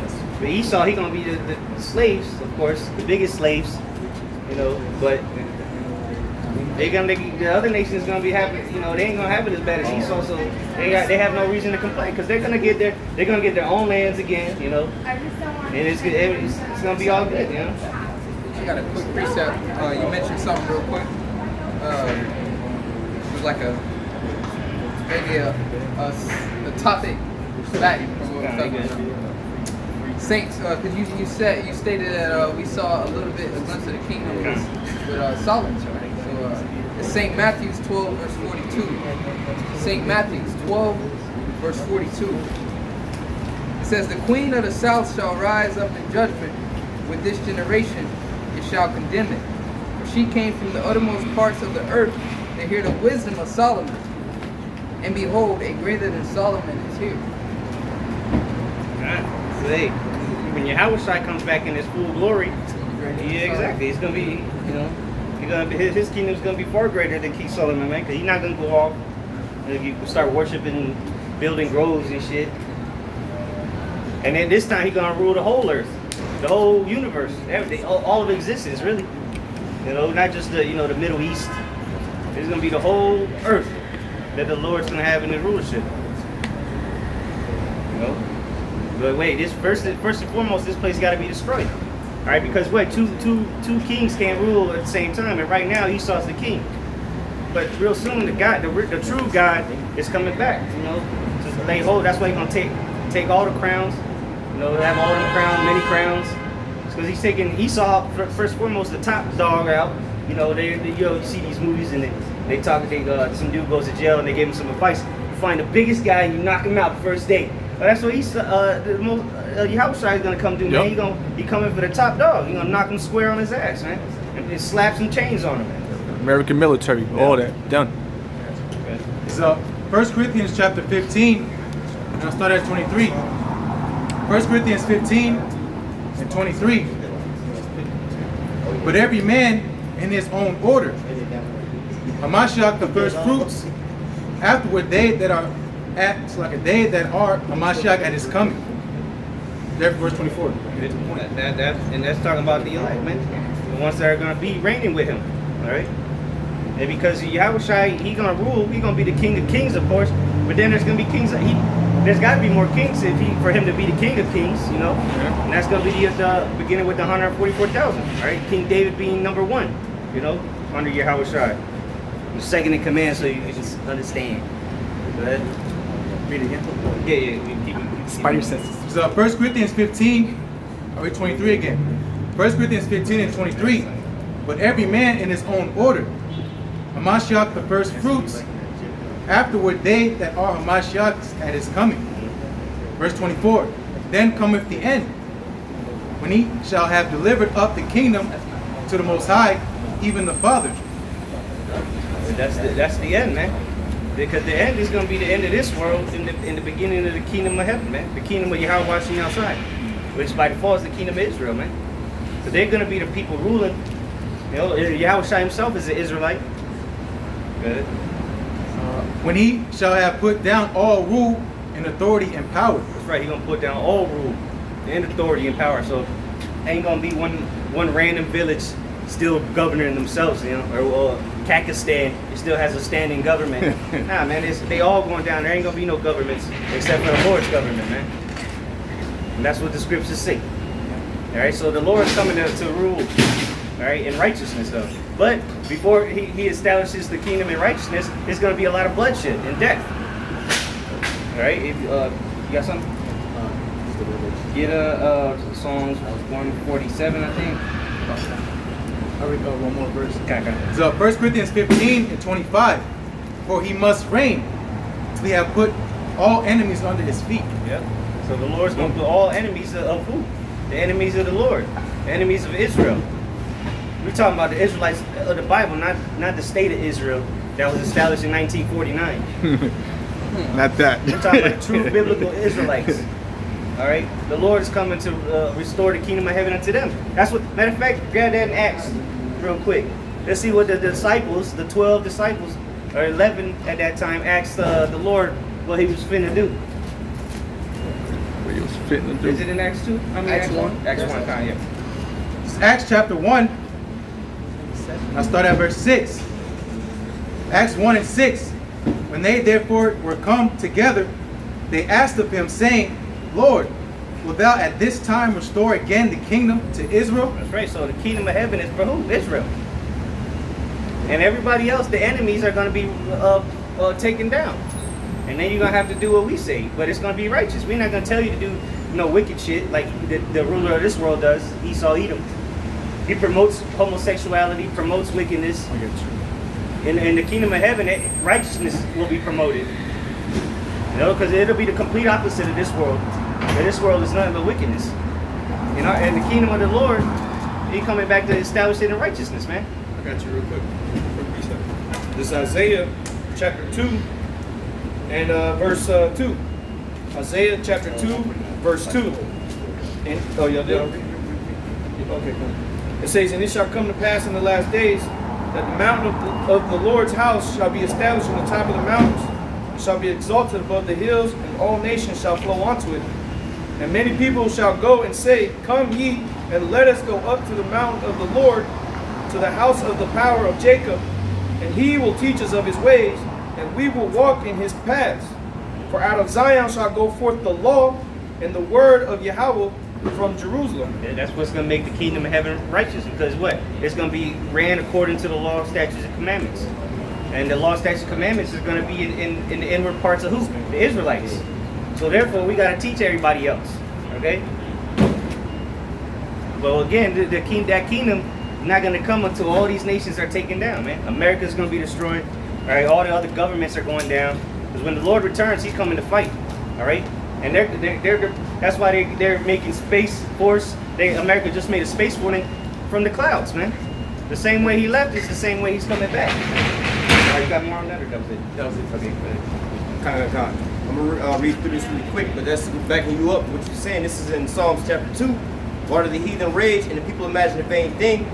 Kings of the earth set themselves, and the rulers take counsel against the Lord and against his anointing, saying, let us break their bands asunder and cast their cords away from us. All right, they trying to stop this situation from going down. Verse 4, he that sitteth in the heavens shall laugh. The Lord shall have them in derision. He shall speak unto them in his wrath and vex them in his sore displeasure. Yet I have set, now this is going into who's going to rule the earth. Yet I have set my king upon my holy hill in Zion. I will declare the decree. Yahweh have said unto me, thou art my son, this day have I begotten thee.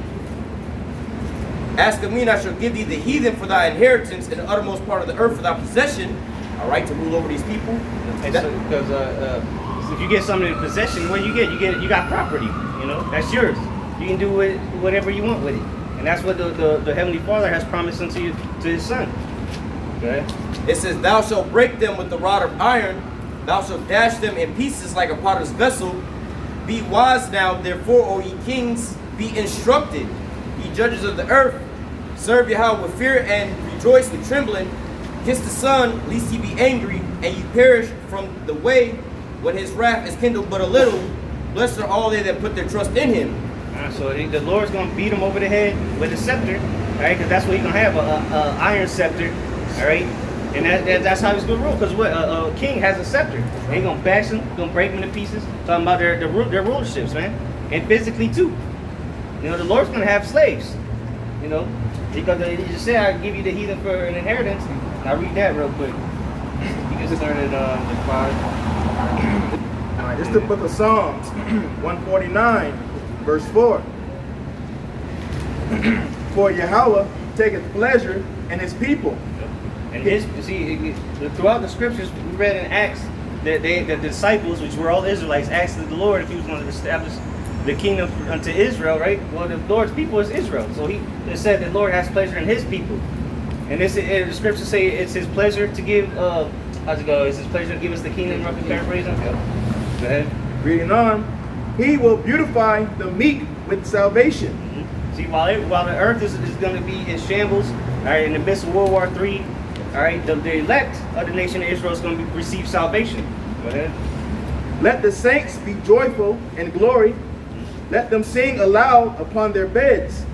Let the high praises of the Most High be in their mouth, and a two-edged sword in their hand.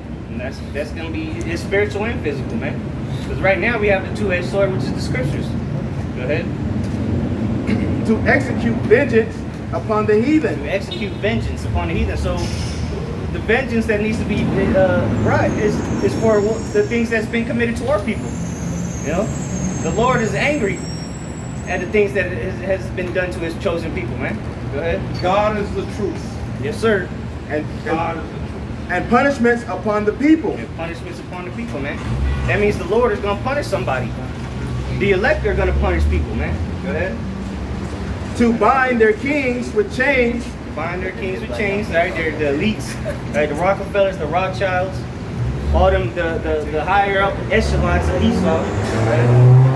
And their nobles with fetters of iron. And the nobles, like the lower level Edomites, man, that are still men of renown, like Trump, you know, Bill Gates, you know, the people that you hear about, the richest person on earth. He'd be considered a nobleman. On the Forbes magazine, the guy on #1, he's a noble. He ain't nobody. He's just a noble. He's not a king, though. Go ahead. Verse 9, to execute upon them the judgment written. And where the judgment written at throughout the whole scriptures, man. We started off with the judgment that the Lord's bringing specifically for Esau, man. All right, and the other nations, of course. Go ahead. Hold on, brother. Go ahead. This honor have all his saints. Praise. Go ahead. Praise ye the Lord. Yep. There you go, man. This is an honor that the saints have. All right, and to praise ye the Lord for it. You have something? Jeremiah 30 verse 16. Therefore all they that devour thee shall be devoured. And all thy adversaries, every one of them, shall go into captivity. That's right. And who devoured us, man? Well, the Egyptians, all right, the Babylonians, the Syrians, Edomites, all the nations, really. They all had a hand in our downfall. I'd say the ones that are going to get it the least in the kingdom is going to be Japheth. Even though they had us in captivity, you know, they didn't do us like the rest of these nations did, though. Few stripes for them. You know, the Medes, you know. Yeah, me. Yep. But go ahead. And they that spoil thee shall be spoiled. And all that prey upon thee will I give for a prey. That's right. That's payback, man. Righteous recompense. Okay, gonna be leading the charge, man. Yahushua, because what? They did it unto him by doing it unto us. And he's our leader. He's our king. And like that in that movie, they were bugging out. Their king's gonna come back and destroy all of us. You're damn right, man. Because if you go into somebody's kingdom and take all their people and then put them through all kind of hell, what do you think the king's gonna do? He's just gonna be pacified. You know, he's just gonna let it slide. No, Wage man. war. Exactly. Go ahead. You got it. Obadiah verse 21, and saviors shall come up on Mount Zion to judge the mount of Esau, and the kingdom shall be the Lord's. Yep. And the Savior's talking about the elect, man. All right, because the Lord's our Savior, and ultimately He's the Savior of all. But hey, the Lord's using us to save people, man, by waking them up to this truth. All right. Okay. And another brother can step in. Whoever want to go in, I'm gonna go run to the store real quick. I'll read this real quick. This is the book of Isaiah, chapter 60. I'll start at verse 9. It says, surely the isles shall wait for me, and the ships of Tarshish first, to bring thy sons from far, their silver and their gold with them, unto the name of the Lord Yahweh thy power, and the Holy One of Israel, because he hath glorified thee. And the sons of strangers shall build up thy walls, And their king shall minister unto thee. For in my wrath I smote thee, but in my favor I had mercy on thee. You know, so Yahweh Shem Yahushai, you know, yeah, you know, he brought us down, but at the end of the day, all these other nations, they're gonna bring their silver, they're gonna bring their gold, they're gonna bring all their riches, everything that's worth a damn, they're gonna bring it over to us. All right? But because, you know, at the end of the day, the Lord's gonna have mercy on the Israelites. Verse 11, the gates shall be open continually, they shall not be shut day nor night, that men may bring unto thee the forces of the Gentiles, and that their kings may be brought. You know, and it says the door is gonna be open continually. So what? All types. I'll step in here. Now, I don't know what brother's gonna speak, but I'll just, yeah, you know, it says, I'll read it again, verse 30, Isaiah 60 and 11. It says, therefore thy gate shall be open continually. They shall not be shut day nor night, that men shall bring unto thee the forces of the Gentiles, and that their kings may be brought. So our doors are going to be open. All right, we're not going to be worried about anybody coming to attack us and nothing like that. Our doors are going to be open so that you can continue to bring in your goods over onto us. All right, the Israelites. All right, all you other nations, you're going to bring everything that you have onto us, whether it be crops, whether it be gold, silver, whether it be your daughters, whatever the case may be. You're going to come in day and night. You know, doors are always going to be open for you. All right, they're always unlocked. Because that's according to the law, you know, going into the first fruits belongs on to, of course, the Lord Yahweh Shai, but going on to who's in power, going to be us. You know, so the first fruits going to come to us. So going into that continued flow of resources that goes into the law. So, you know, people say that's wicked. You know, it's righteous. That's why, because this is our inheritance. Revelation 20. Yeah, why shouldn't the kings and everything get the best? What do you mean that's wicked? You know, the kings should get the first of everything, the best of everything. So y'all gonna be selfish and y'all gonna keep it to you? No, it don't work that way. Don't work that way, Jack. It says verse 12. It says, for the nation and kingdom that will not serve thee shall perish. Yea, those nations shall be utterly wasted. So all you nations that got a problem with it, all right, and really it's just gonna be Edomites, you know, that's gonna have a real problem with it. You know, maybe in the first few, you know, maybe in the first century or the first year or whatever, there might be a few nations that want to try to pluck up. Well, guess what? You're going to learn real quick that you can't do nothing against this. All right? That the power of Yahweh Shem Yahushai is going to stand alone. And his men are going to be right there on your face, and you're going to see who they are. You're going to see them with your physical eyes, and you're going to have fear of that. So you're not going to, just really nothing you're going to do about it. You have a problem with it, guess what? It's famine, all right? Until you get right. Imagine that. No water at all, like no rain. And brother's going to have the power to do that. Brother's going to have the power to stop the rain, kill off all your livestock. You know, yeah, you know what to do. Kill all your livestock. You know, bring out some kind of pestilence in your land. Because we was going through that, and now you're going to have to go through that. We're going to be chilling in the kingdom. We're going to be chilling with that gold all just draped out, dripped out, chilling, laughing, eating mangoes, chilling. All right? Big ass palace. All right? But you down there, because you got a problem with the power. And again, it's really going to be you Edomites that's going to have a true problem with it. But we're going to have the power to do that. Go ahead if you got it.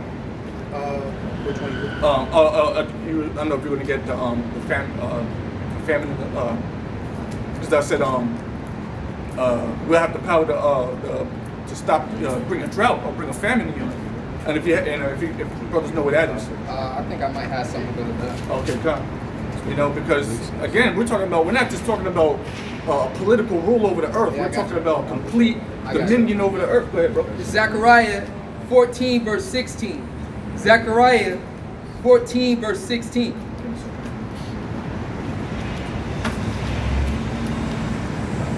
And it shall come to pass that everyone that is left of all the nations which came against Jerusalem shall even go up from year to year to worship the King. Yeah, so this is like we're saying. All right, that's basically all you other nations. All right, all you heathen nations that are not Israelites. Read it again.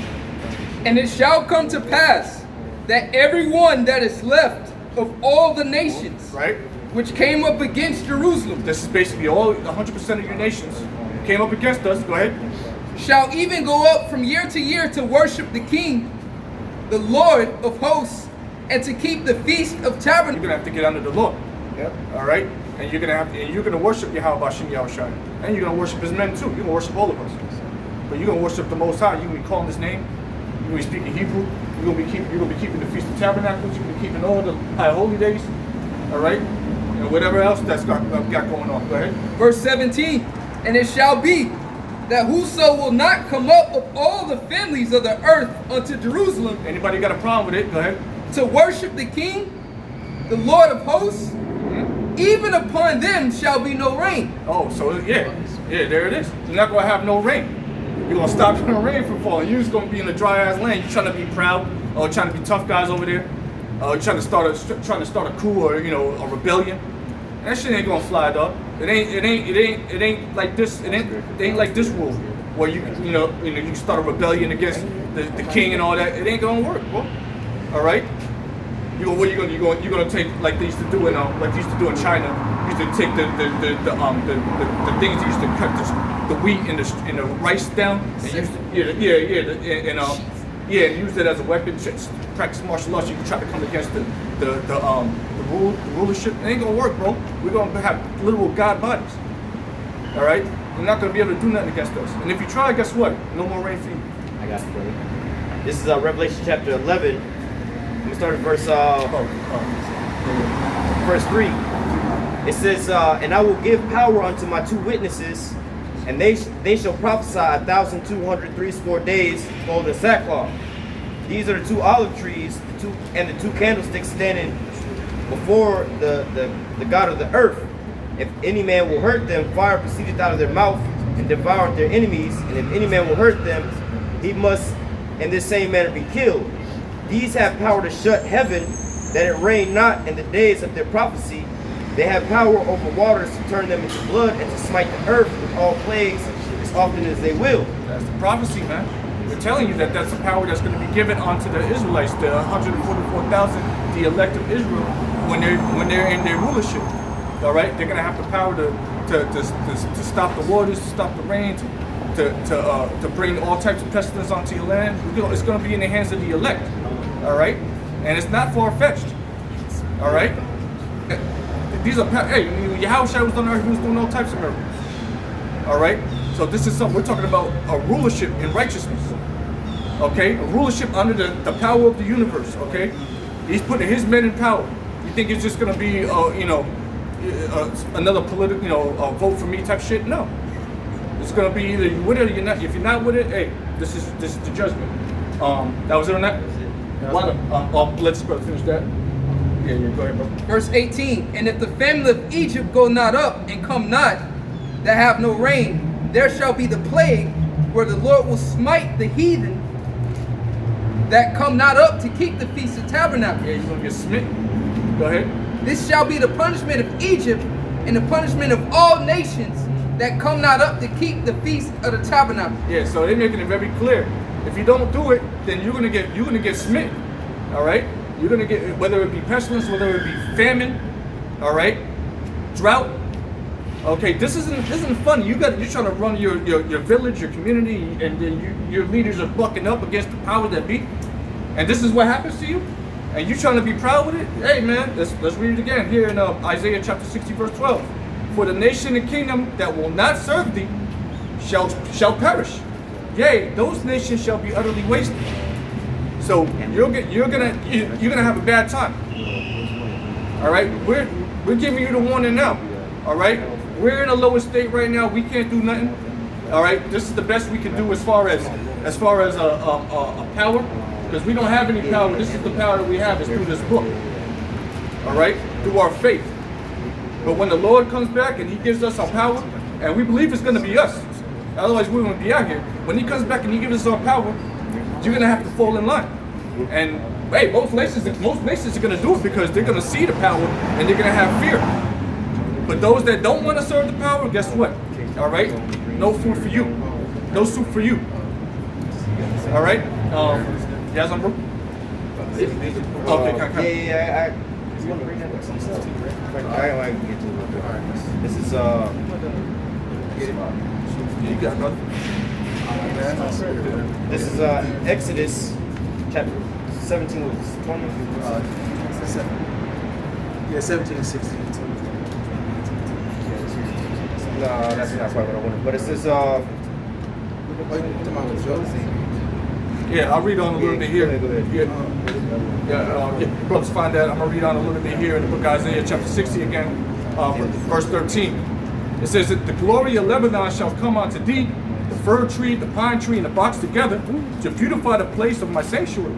And I will make it a place of my feet to make the place of my feet glorious. So, we're going to have all the flyest trees, the best trees, all the best resources in our land. Right now, that land is desolate. That land is come on, y'all go to that land is crap, man. It's desert. But we're gonna have the best trees, all the best resources are gonna be there. And whatever we don't have is gonna be brought to us. All right? Verse 14, it says, the sons also of them that afflicted thee shall come bending unto thee. And all they that despise thee shall bow themselves down at the soles of thy feet. And I know the brother, he was reading Psalm, was it 147? 149 rather. Yeah. You don't gotta get it, but going back into that vibration. It says, the sons of them that afflicted thee shall come bending unto thee, and all they that despise thee shall bow themselves down. So all our enemies that had a problem with you so-called blacks, Hispanics, and Native Americans, that just looked at you as a bunch of dancing jesters. Well, guess what? It says, all they that despise thee shall bow themselves down. This is the book of Exodus chapter 17 and verse give me 1 second. Verse 16. Verse 14. It says, and Yahweh said unto Moses, write this for a memorial in a book and rehearse it in the ears of Joshua. For I will utterly put out the remembrance of Amalek from under heaven. Yeah, utterly put out the remembrance of Amalek from under heaven. All right, which is the so-called Jews. Talk about those that don't want to serve us and everything like that, and they form ultimately it's going to be Esau, and Edom, or Amalek is a tribe of the Edomites. Head tribes, yeah. Read it again. This is Exodus chapter 17, verse 14. It says, and Yahweh said unto Moses, write this for memorial in a book and rehearse it in the ears of Joshua, for I will utterly put out the remembrance of Amalek from under heaven. That was it on that. Oh, that was it. Yeah, I can read verse 16. For he said, because Yahweh hath sworn that Yahweh will have war with Amalek from generation to generation. And that's going into what is that, Genesis 27 and like 40 and 41, where Esau said in his heart, days of my father are ahead, then will I kill my brother Jacob, Then he's not going to be satisfied until his brother is dead, more or less to say. And then also you can read about that in Ezekiel 35, that perpetual hatred he has for his brother. You got to understand, Amalek is a tribe of Esau.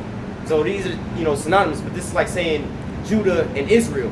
This is like their head tribe. And who's ruling the world right now? It's Esau, but which tribe? These Amalekites, man. All right, these are these so-called Jewish people, the imposters, man. All right, these are the same people that's having the highest tribe of Esau that's conjuring up this witchcraft against, first and foremost, the tribe of Judah itself, All right, but ultimately the Lord's going to put them out from under the, they're going to be the only nation that's going to be put out, man. All right? Hey, man, they were the one, again, they're gonna have a problem with us. They have a problem with us now. They use us as entertainment, They can drop all this shit. Then they can drop all this bullshit. But in any case, let me finish this verse here. Back in Isaiah 60 and 14, I said, I was at the end of it. It said, and they shall call thee the city of the Lord, to Zion, or the monument of the Holy One of Israel.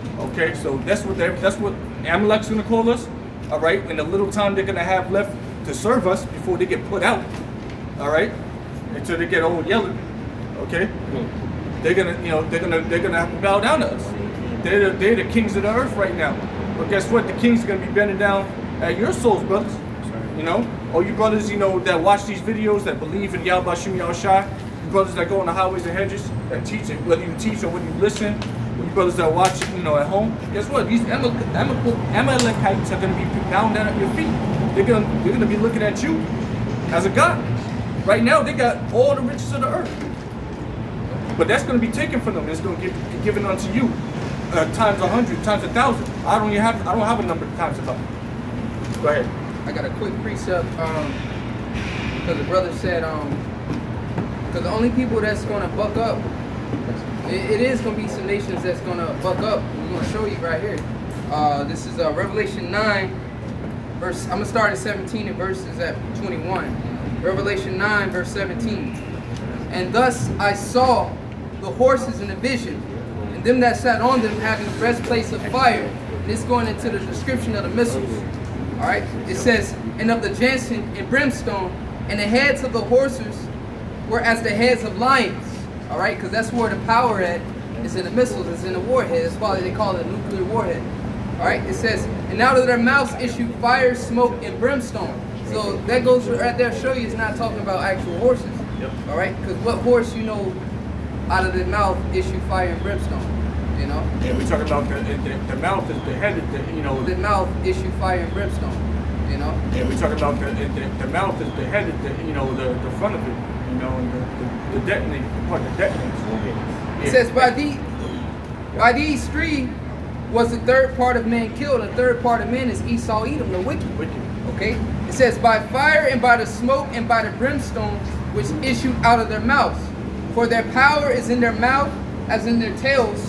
For their tails were like unto serpents, and had heads on them, and they do hurt.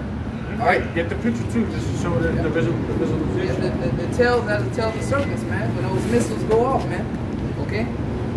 The rocket that propels them. All right. It says. Read again that verse. For their power is in their mouth, and in their tails. For their tails were like unto serpents, and had heads, and with them they do hurt. There you go. Go ahead, go. Verse 20. And the rest of the men which were not killed, all right, elites, Amalek, the Amalekites, those that, have the resources too, going to bunkers and going to space stations or hide out, so to say, all right.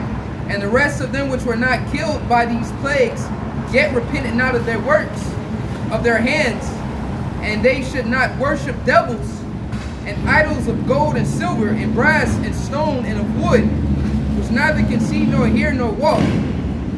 Neither repented they of their murders, nor of their sorceries, nor of their fornication, nor of their thefts. All right, and they ain't gonna repent, man. They say they even when it's first for saying they cursed the Most High, man. Like they cursed at them, and because they were destroyed. All right, and they repented not. Okay, so you're gonna have that first, like the Dukes of Edom.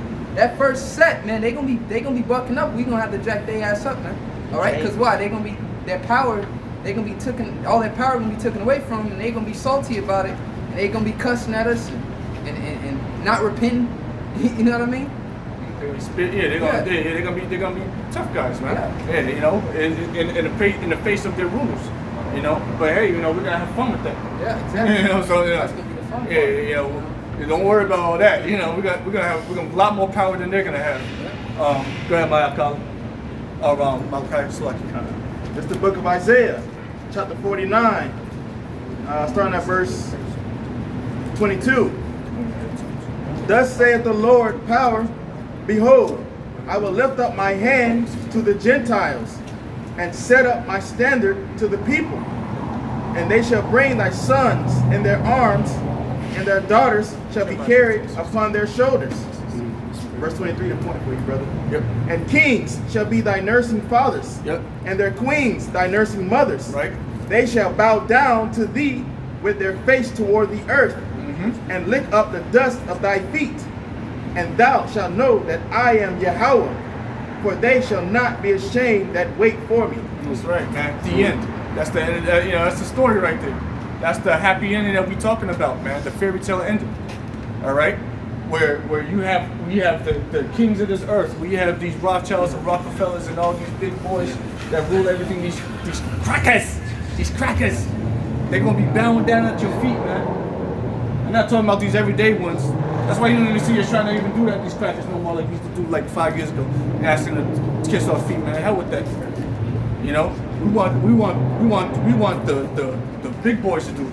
All right, we'll wait because we understand that prophecy has to come to pass. All right, and there's a point now, right? We're building up to that. Okay, because the Lord's gonna he's gonna raise up brothers. All right.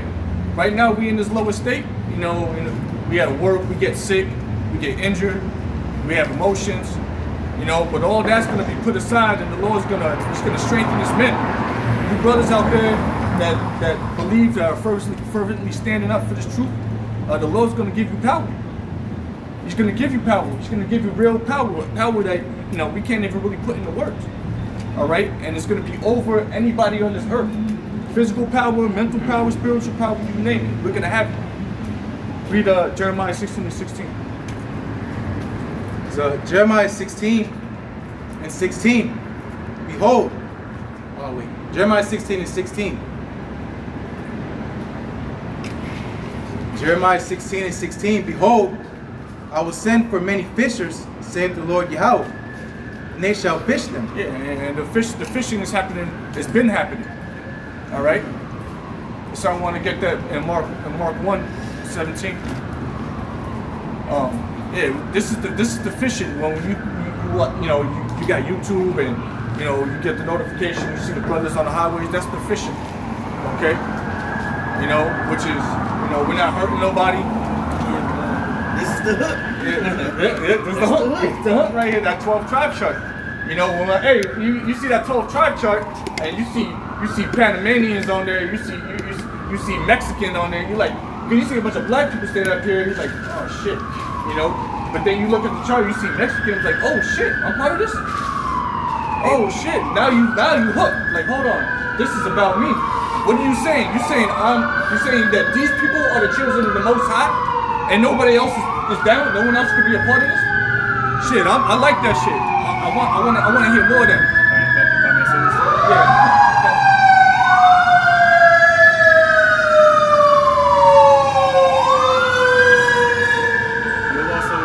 Like your brother saying, some people are like, yeah, I like this.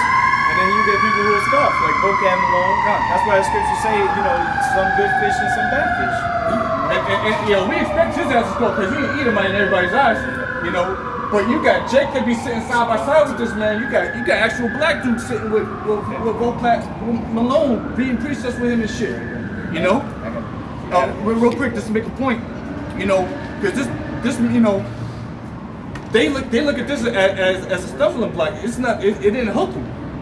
But we all got hooked. We saw that. Oh man. So Negroes and Native Americans. That makes sense. That makes sense. Let me watch another video. Wow. So the Bible's only about us, and everybody else is heathens. Oh shit. That makes mad sense. That's how it was for me. I was like, okay. So blacks, Hispanics, Native Americans, children of God. Everybody else. Dirt. Okay, I'm cool with that. Tell me more. And then we watch the videos. That's the bait. The hook. This is the bait. The hook. All right. We get fed. All right. We in now. All right.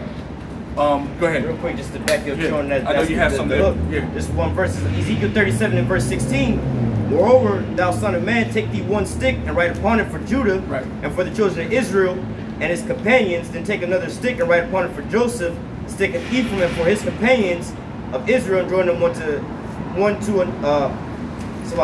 to another, and one stick, and they shall become one in thy hand.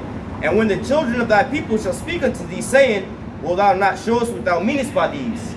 Going into what the brother was saying, when they see the sign, this is that thing. What you mean by Negroes? What you mean by Mexicans? What you mean by this? And then that's what start drawing them in, man. All right, and the Lord said, take the two sticks, man, and put them into thy hand, on one plank, more or less, to say, northern and the southern kingdom, man. All right, that's actually the thing that draws a lot of people in. What you mean by Negroes, or they see, whatever tribe they're from, That was a lot of brothers' first introduction to the truth, was finding out that you're an Israelite. Okay, that was the first introduction for many brothers, and then maybe you went through a few different camps until you found the truth. But the point is, the fishing, all right. This it's like it's peaceful. Yeah, there's some feelings maybe get caught or whatever, but at the end of the day, nobody gets hurt. You either with it or you're not with it. Okay, if you're with it, good, come on in. If you're not with it, all right, well you got the warning. Simple as that. Anybody got the mark? I got it. Yeah. This is Mark, St. Mark 1:17, and it reads, And Yahushua said unto them, Come ye after me, and I will make you to become fishers of men. Yeah, you see that? You know, you read up a little bit. It's talking. You know, I should have had you read up a little. You read up to like yeah. This is St. Mark chapter 1 verse 14. St. Mark chapter 1 verse 14. It says, Now after that, John was put in prison. Yahushua came into Galilee, preaching the gospel of the kingdom of the Most High, and saying, The time is fulfilled, and the kingdom of the Most High is at hand. Repent ye and believe the gospel. Now as he walked by the Sea of Galilee, and we say the same thing right now. You know, in a whole different era. You know, but we're saying the same thing right now. We're letting you know to repent. You know, the kingdom is coming. Playing around. That was not the time to be playing around. Repent, repent, repent. All right? You're an Israelite. Repent. Like that's the message that's going on right now. America's going to be destroyed by nuclear destruction. Repent. Horrible times are coming. Repent. The mark of the beast is coming. Repent. We're letting you know. Like we can't tell you enough. We can't shout this loud enough. Read on.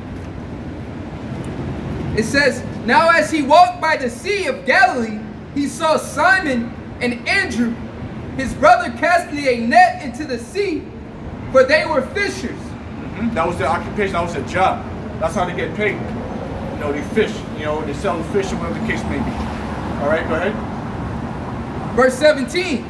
And Yahushua said unto them, Come ye after me, and I will make you to become fishers of men. You see that? So now Yahushua appeared before them, and he's telling them, Yo, just don't worry about what you're doing. Just come with me. You see, you fishing, you catching fish. Well, I'm gonna make you fishers of men. They probably thought for a second, and be like, fishers of men. They'd be like, you know what? I think I know what he's talking about. Read on. Hey, Verse- real quick, the reason he got, because James and John were in the same, they worked together with them.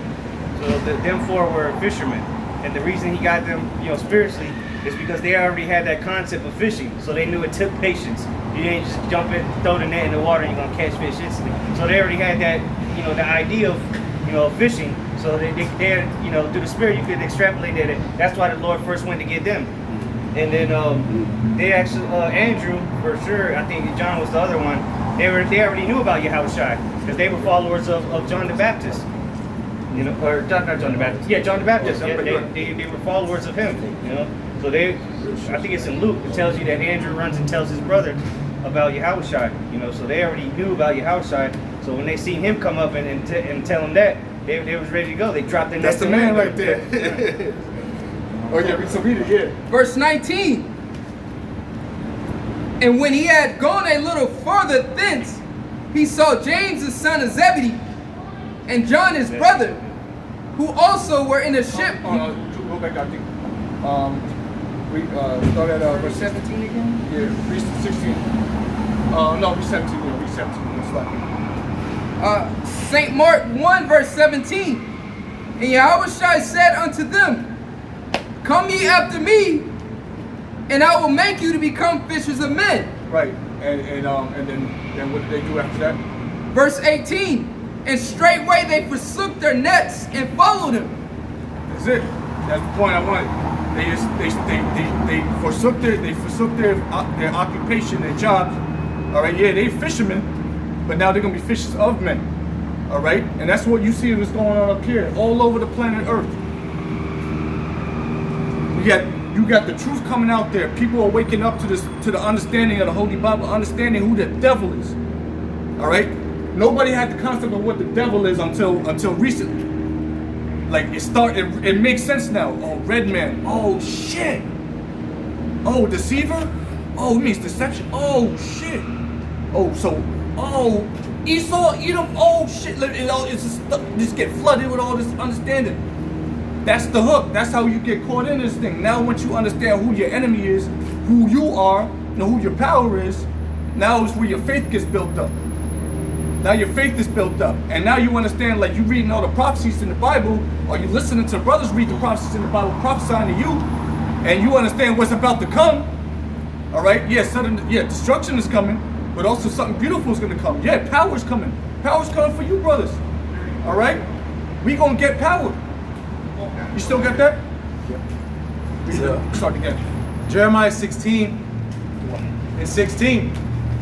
Jeremiah 16 and Like it real 16. quick, let me get a scripture before you read that to back you up with pretty much exactly what you just said. This is Luke chapter 10, verse 19. Luke 10 and 19. Behold, I give unto you power to tread on serpents and scorpions, and over all the power of the enemy, and nothing shall by any means hurt you. Read it again, Baba Bishop. Now this is Luke 10 and 19.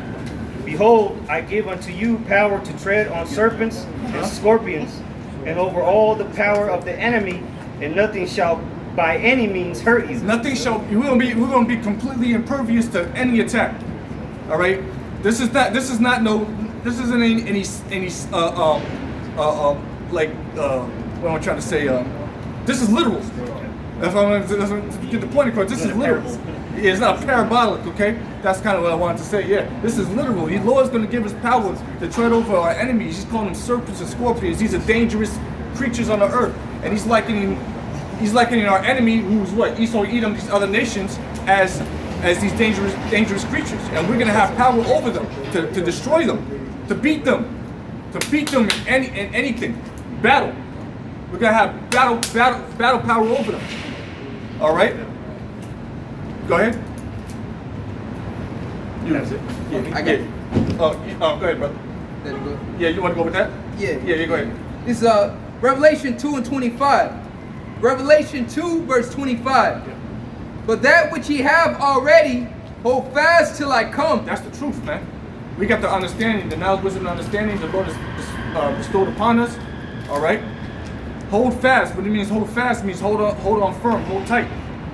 Okay. Yeah, like fasten your seatbelt. Like you fasten your seatbelt. Yep, exactly, brother.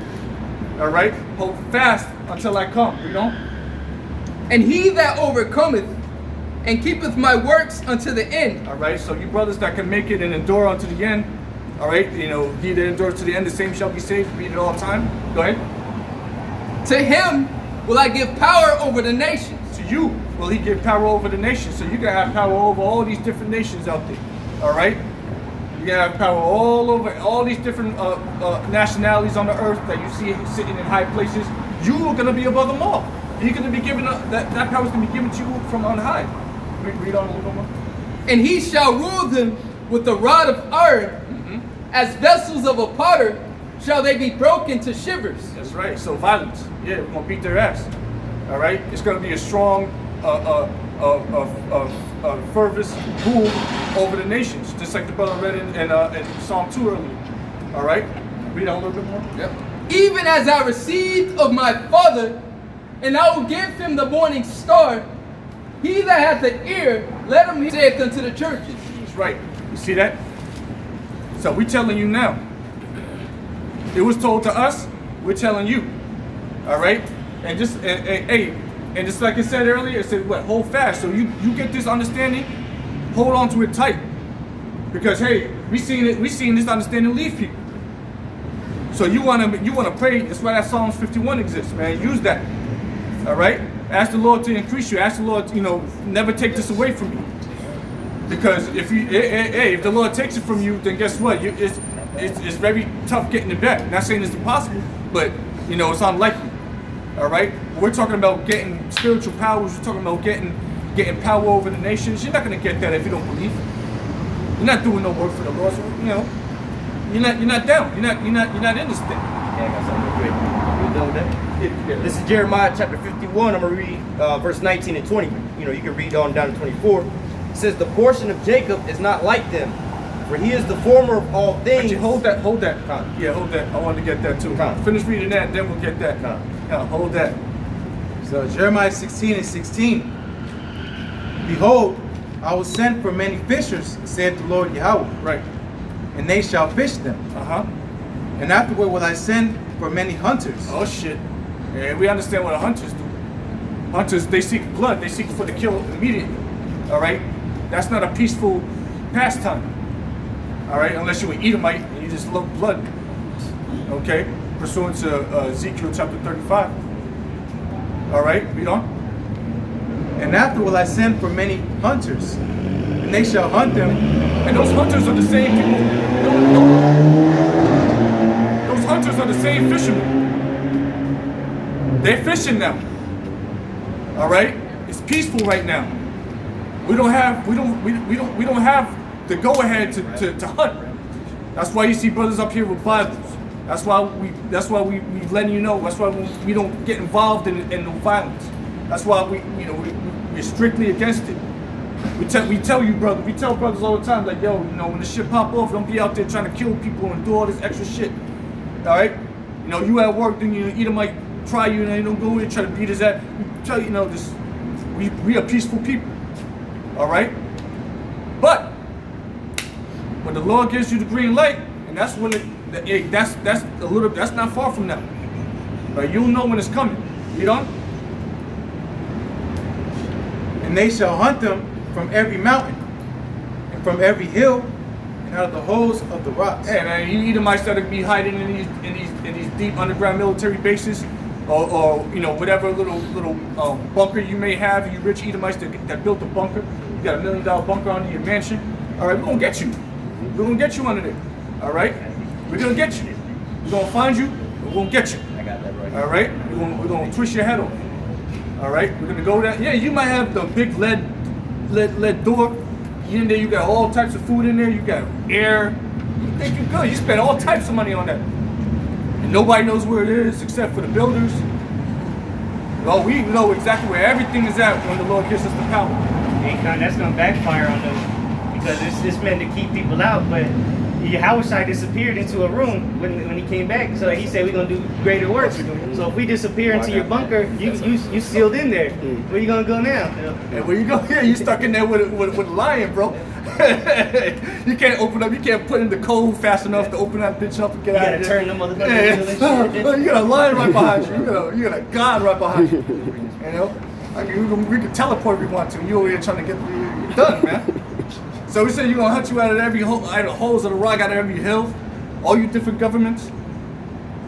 You're gonna be up in the space. You're gonna be up under the water. You have your bases under the water. You got whole militaries under the water. I bet you do. In mountains, they done carved open mountains and Whole cities inside of mountains. Yeah, Denver and shit. Yeah, Denver airport. Yeah. What are they? Yeah, Cheyenne, man. Yeah. They've got a couple of them. Over there in Nevada, by the Area 51. S4. Oh, S4. Big mountain, Appalachian mountains, all them big mountains, they got shit in there. Mm-hmm. Nothing but Edomites in there, man. All types of abominations in there. They got growing in there. Even Moab too. Remember the movie 2012? Where they were building ships inside of the mountain. Oh, yup. They got arcs. Yeah, the arcs. Yeah, man. That stuff exists, man. Esau is a very secretive person, but he got it, and these other nations, they got it too. And we're gonna find you. That's gonna be fun. It's gonna be a good time. It's gonna be a beautiful day for the elect. And like they got the World Seed Bank. I think out there in Alaska, that place like that. They got the World Seed Bank. They got it's in Antarctica. Russia has this was some old thing that they did have. They had between them and America, they had a bunch of military bases for nuclear missiles to be shot off, and if for some odd reason they was like, oh well, we can't use it no more. I seen this on a documentary or whatnot, so it's not so secretive no more. But they had this thing all lined out. So you think they gonna just leave that old military base empty? Come on, man, this is under a place, Antarctica. Ain't nobody really down there but the militaries, man. Sure, yeah. So you don't think these elites are down there with their bunkers and things like that, man? Because if war pop off, who's gonna bomb a place where there's no civilian population, no population at all, there, man? Good hiding, quote unquote, good hiding spot. Hey, the Lord, put the Spirit on us. Exactly, yeah. So all these secrets are going to be opened up to the men of the Lord in that day. It's just going to be in us. We're going to know everything. We're going to get you. All right? It's going to be no hiding. We're going to put you right in the chains, directly into slavery. Or we're just going to twist your head off. Whatever the situation may be. I know. So who's reading? You got precept. You got something? Oh, this is Amos chapter 9, verse 2 and 3. It says, though they dig into hell, thence my hand shall take them. Though they climb up to heaven, thence I will bring them down. Read it one more time. Amos chapter 9, verse 2 and 3. It says, though they dig into hell, then shall my hand take them. Yeah, that's you digging into the mountains. That's you digging into the earth. Oh, so they're not digging into the waiting room, what?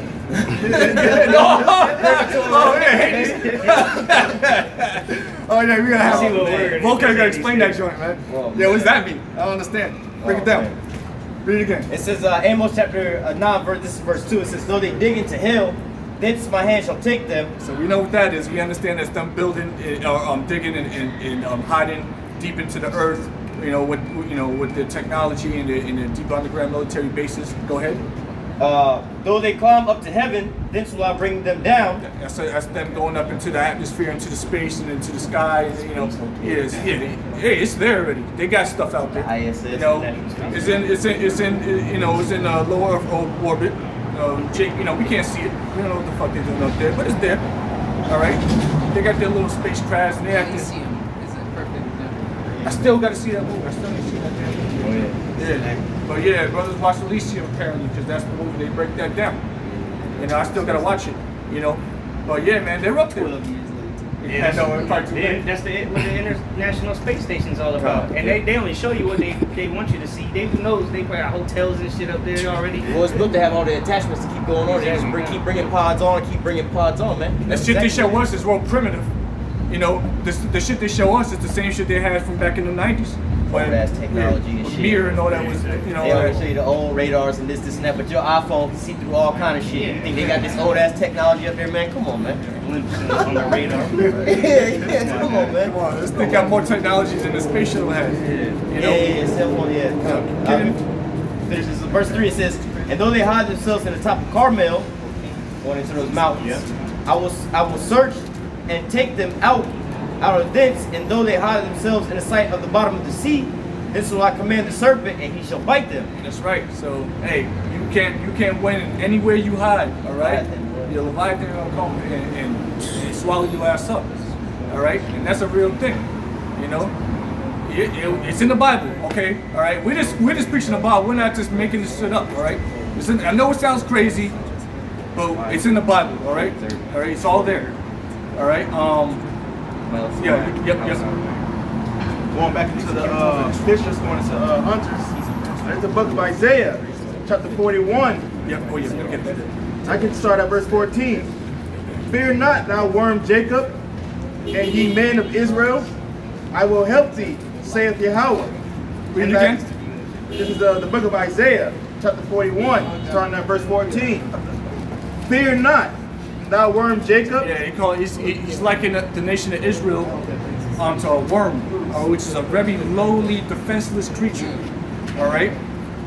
He's likening us unto worms. Okay? Us. But it said what? Fear not? Go ahead. And ye men of Israel, I will help thee, saith Yahweh. You're gonna help us. Yahweh Shem Yeshua is gonna help us. It sucks right now. I know it sucks. Yeah, brothers got to go through all types of afflictions, brothers don't even talk about it, but brothers go through shit, man. And I know brothers on the camera too, they going through their own things, in their personal life. We understand. We're in a very low state, but it says that he's going to help us. This is a front. Yeah, the Lord, he's bound by his word. So he said he's going to help us. He's going to help us. Keep reading. And thy Redeemer, the Holy One of Israel, behold, I will make thee a new sharp threshing instrument, having teeth. Ooh, he's going to change it to a what? A sharp threshing instrument having teeth? That sounds fucking violent. Tell me more. Thou shalt thresh the mountains. Ooh. And beat them small. And the mountains are likened onto these different governments. Okay?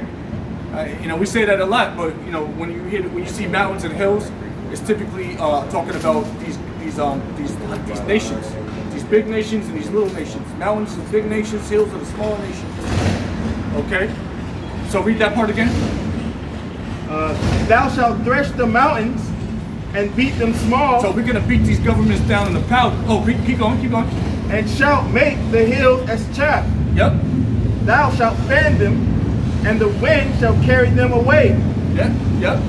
And the whirlwind shall scatter them, and thou shalt rejoice in Yahweh. Yeah, man. So that's talking about these different governments out here.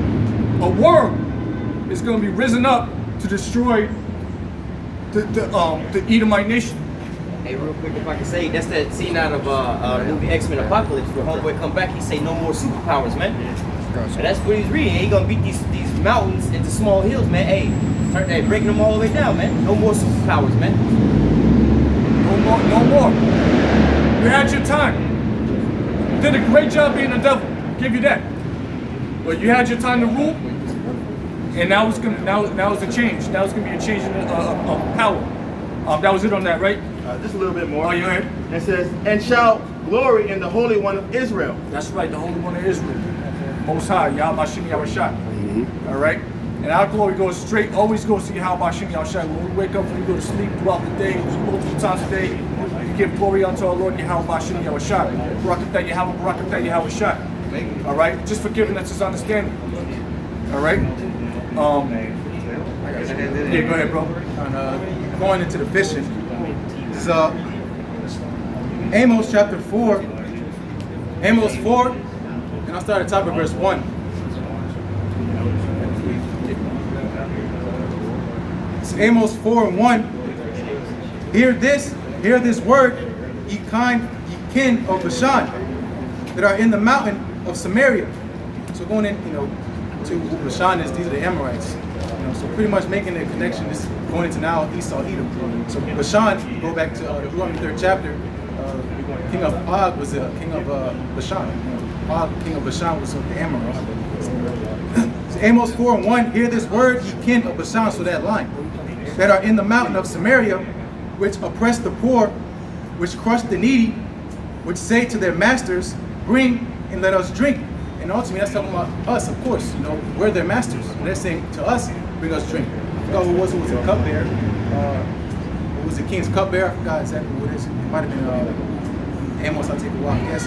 But going into what Sirach said, I've seen servants on horses and kings and princes walk upon the earth. So it says, which say to their masters, bring and let us drink. Verse 2, the Lord Yahweh have sworn by his holiness that lo, the day shall come upon you that he will take you away with books, and your posterity with fish hooks. So going into fishing, your posterity is your line. So what is it in Isaiah 14 chapter? Cut off. Oh, get that? I got you. Because the Lord's gonna cut off Esau Edom his line. He's gonna cut off his entire line from the top to bottom. Of course, you go to the head first. We can get on Amalek. The Lord's gonna get on Amalek first, and he's gonna get on the rest of his seed line. Yeah, this Isaiah chapter 14, verse 21 and verse 22, it says, prepare slaughter for his children, for the iniquity of their fathers, that they do not rise, nor possess the land, nor fill the face of the world with cities. For I will rise up against them, saith Yahweh of hosts, and will cut off from Babylon the name, and the remnant, and the son, and the nephew, saith Yahweh. And it said son and nephew. It didn't say woman. It's talking about the men. It said son and nephew. Going into the line of posterity goes to the men. So God's going to cut off Esau Edom his line, so he cannot rise no more. He's going to come off perpetually. Never again he's going to rise again. Never going to see him come and face the cities no more. He had what? Read Job 20. What he did. And he's going to pass away because his time has come to get cut off. But that was all right. So unless you got something, get that Job 20.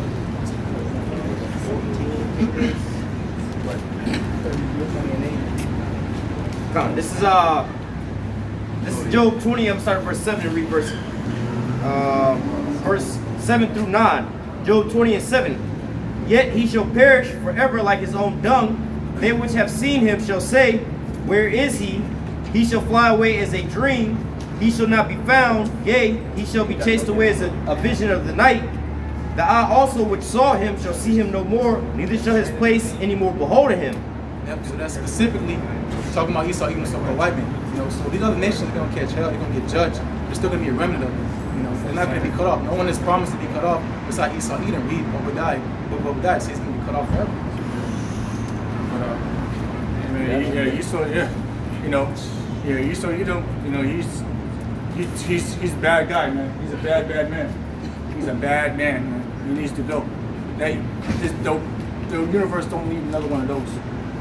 All right. I don't think the earth can handle that much wickedness. The universe can handle that much wickedness any longer than it has already. Esau got to be annihilated. All right. But he has to catch his judgment first. And he's gonna catch it. He's gonna catch it hard through the men of Israel. He's gonna catch it through us. All right, when the Israelites are put into power, he's going to get his ass whooped. You see, playing games, think it's cute, think everything is cute. These Karens and shit, man, they're going to get their ass whooped. All right, yeah, go ahead, bring it up. This is Numbers chapter 24. That was actually looking for this earlier. 24 and verse 20. What's it again? Pull again. Numbers chapter 24 and verse 20. This is Numbers 24 and verse 20. It says, and when he looked on Amalek, hold on, let me go up. Let me go up to verse. Let me go up to verse 17. It says, I shall see him, but not now. I shall behold him, but not nigh. There shall come a star out of Jacob, and a scepter shall rise out of Israel, and shall smite the corners of Moab, and destroy all the children of Shem. Because we brought us out earlier, going into Balaam and Balak. Yeah. They're from the house of Moab. Yeah. You know, so That's what the story is going. yeah. in. So first when we came out of Egypt, you know, who first gave us help? Amalek. Amalek. You know, then after that was Moabites. And that's when it's going into, I believe that's the Ezekiel, for that perpetual hatred of our brother, the day that in his calamities, you know what I'm saying? Yeah. He stood on the other side, kicked us while we was down and everything like that. Those Amalekites, man.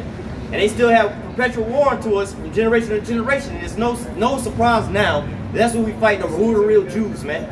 Not who the real Temanites or these other tribes. It's between Amalek and the so-called black man, man. That's the head tribe, you know? All right, they're going back and forth, but nevertheless, you know what you're speaking of? Yeah, guys.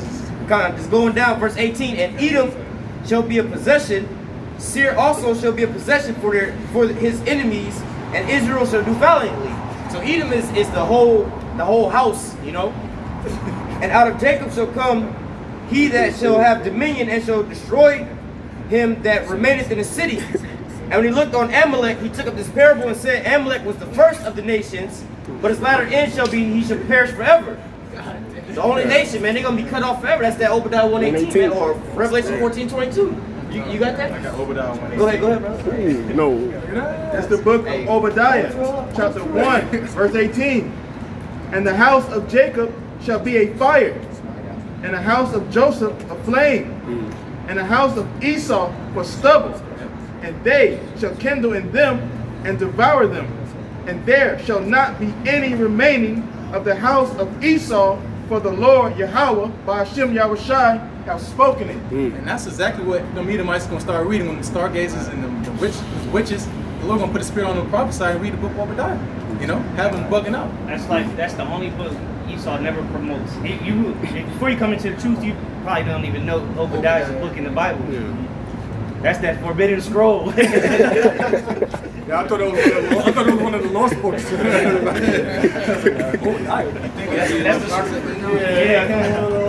That's the scroll Cornelius was reading to in Planet of the Apes, man. Obadiah. That's crazy. You making that up, bro. That 118, boy, Esau reads that, man, he's hurt every time he hears that getting preached by the men of the Lord. Kryptonite, man. Never hear that book come out. That's that garlic on it. And how much more on this highest level witch prophesies that to? You know, does that happen then? It's going to happen again. Hey, and ultimately going into, you know, you go into like some of the things they got going on right now, you can see that their population, what do they call this, population rate or reproduction rate is at like 0 right now. It's not just here in America. All these Edomite nations, man, I think it's like Germany or France. One of them Edomite nations is actually paying men to come over there and impregnate their women. All right, but as you can see, the Lord is slowing down their bloodline real quick with these males, man. They're going back to their posterity. I wanted to see if I think it's 2nd Ezra 16 and it says cut the men and war. Yeah, there's 16 and this is 2nd Ezra 16 and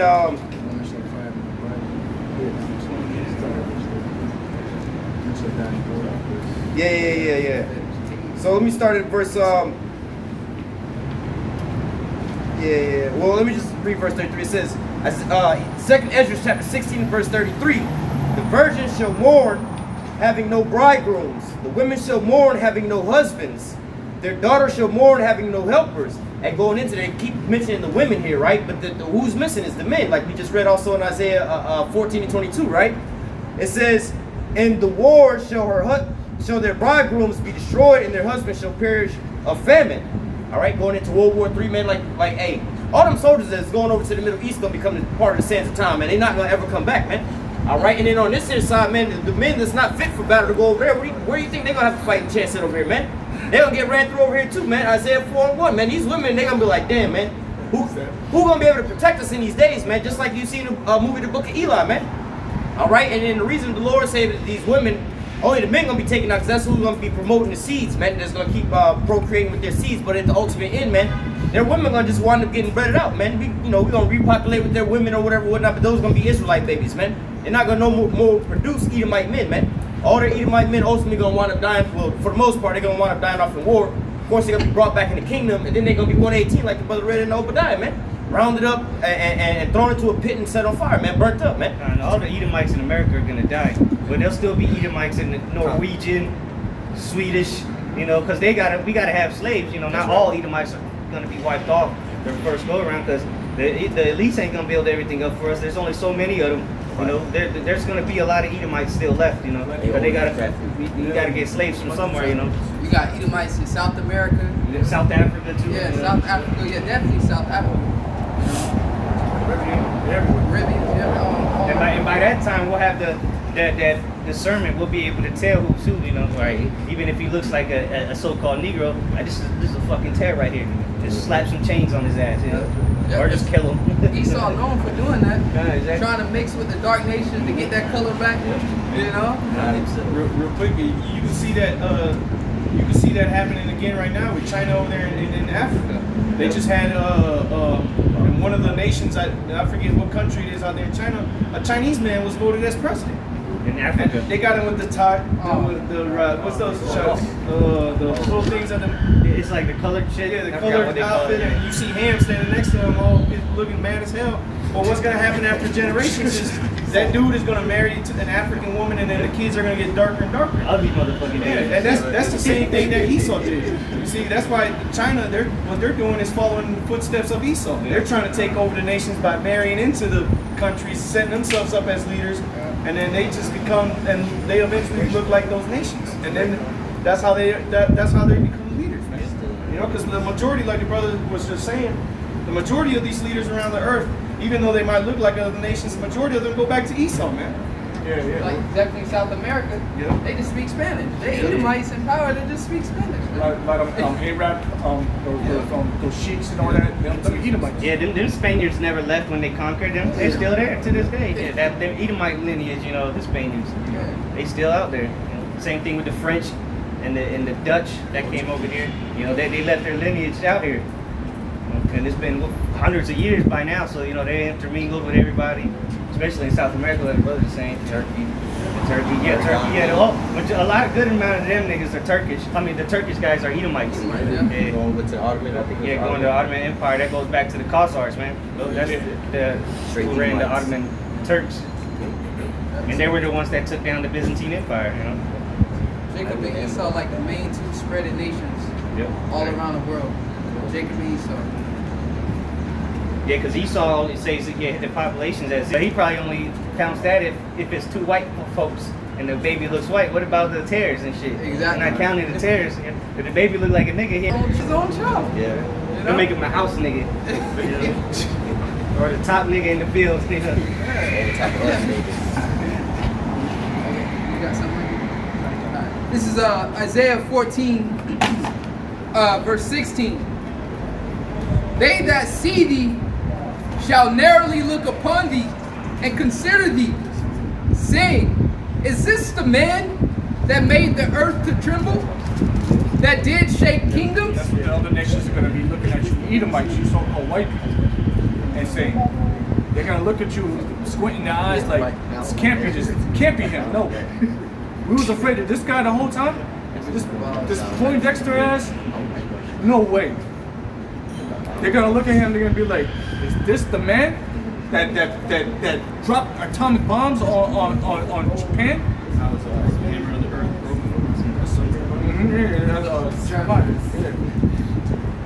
Exactly. They're gonna be looking at you and they're gonna be like, "There's no way we was afraid of this guy. This guy's weak." And hey, we see it now. We see it now. Like, no one else sees it. Everybody else. Well, actually, I take that back because a lot of these other nations are starting to get smart and be like, yo, these Edomites ain't shit. You know. So that's actually happening now. Is this the man? The nations right now looking like, oh shit. Soon to art thou become as weak as we? Yeah. That's why you got all these people bucking up against Karens, man. Yep. Y'all seen the video I said earlier? Yeah, Moab was in there beating the brakes off of Karen, man. So nobody respects you damn devils no more, man. They don't. Like, this is the nigga that had us following orders this whole time. Now they in there beating your ass up. Yeah, won't let you leave. Yeah, you would have never saw that. You feel what I'm saying? That would have been up. That would have Yeah. shut down. You know, they would have had too much respect for the Edomite woman. You know, oh no, that's a white woman. You know, 'cause that's the most innocent. That not now, but there used to be the most innocent creature on the planet, of so-called white woman. Now she's being called out as a Karen. Yeah, girl. You know. Hey, real quick, that picture right down there, all she had to do was make a phone call and got MTL all MTL'd up. Exactly. But nowadays, they call them, hey, they got other Edomites on the other end of 911. He's doing what? Alright, we gonna send the police out there on your ass now. Like the one with the dog. Yeah, just look at that. There's an African American Yeah. man and he's threatening my life. Yeah. Yeah. Hey, everybody see that? Like, Yeah. Karen getting. Oh my God, don't hit me! Yeah. I'm videotaping you, bitch. I feel 80 feet away. threatened. Yeah. Asking her to follow the laws that her own people set up, man. Exposed. You know? You know. So they're looking at you like, is this the man? This can't be, bro. Yeah, we can see now. Yeah. Shit. This guy here, the whole time he's on this lies and all this deception, and we was afraid of this. To found out this fucker. No way, bro. He ain't shit. That made the whole world as a wilderness and destroyed the cities thereof. Esau, go ahead. That opened not the house of the prisoners. Yeah, the Israelites. They kind of, real quick, the thing is, people are realizing that Esau without his blessing ain't shit. Like, you roll up on an Edomite and he ain't got his weapon, his blessing on him, you can have your way with him. You know, that's the, and so even all the other, look at this shit, you know. Niggas like this gonna be rolling around purging motherfuckers right here. That's the purge vehicle right there. Shit. See, that's, I guarantee you that's Esau in there though. So, you know, when if you catch Esau off guard, you know, without his weapon or his blessing, then you find out that the feeble man he really is, man.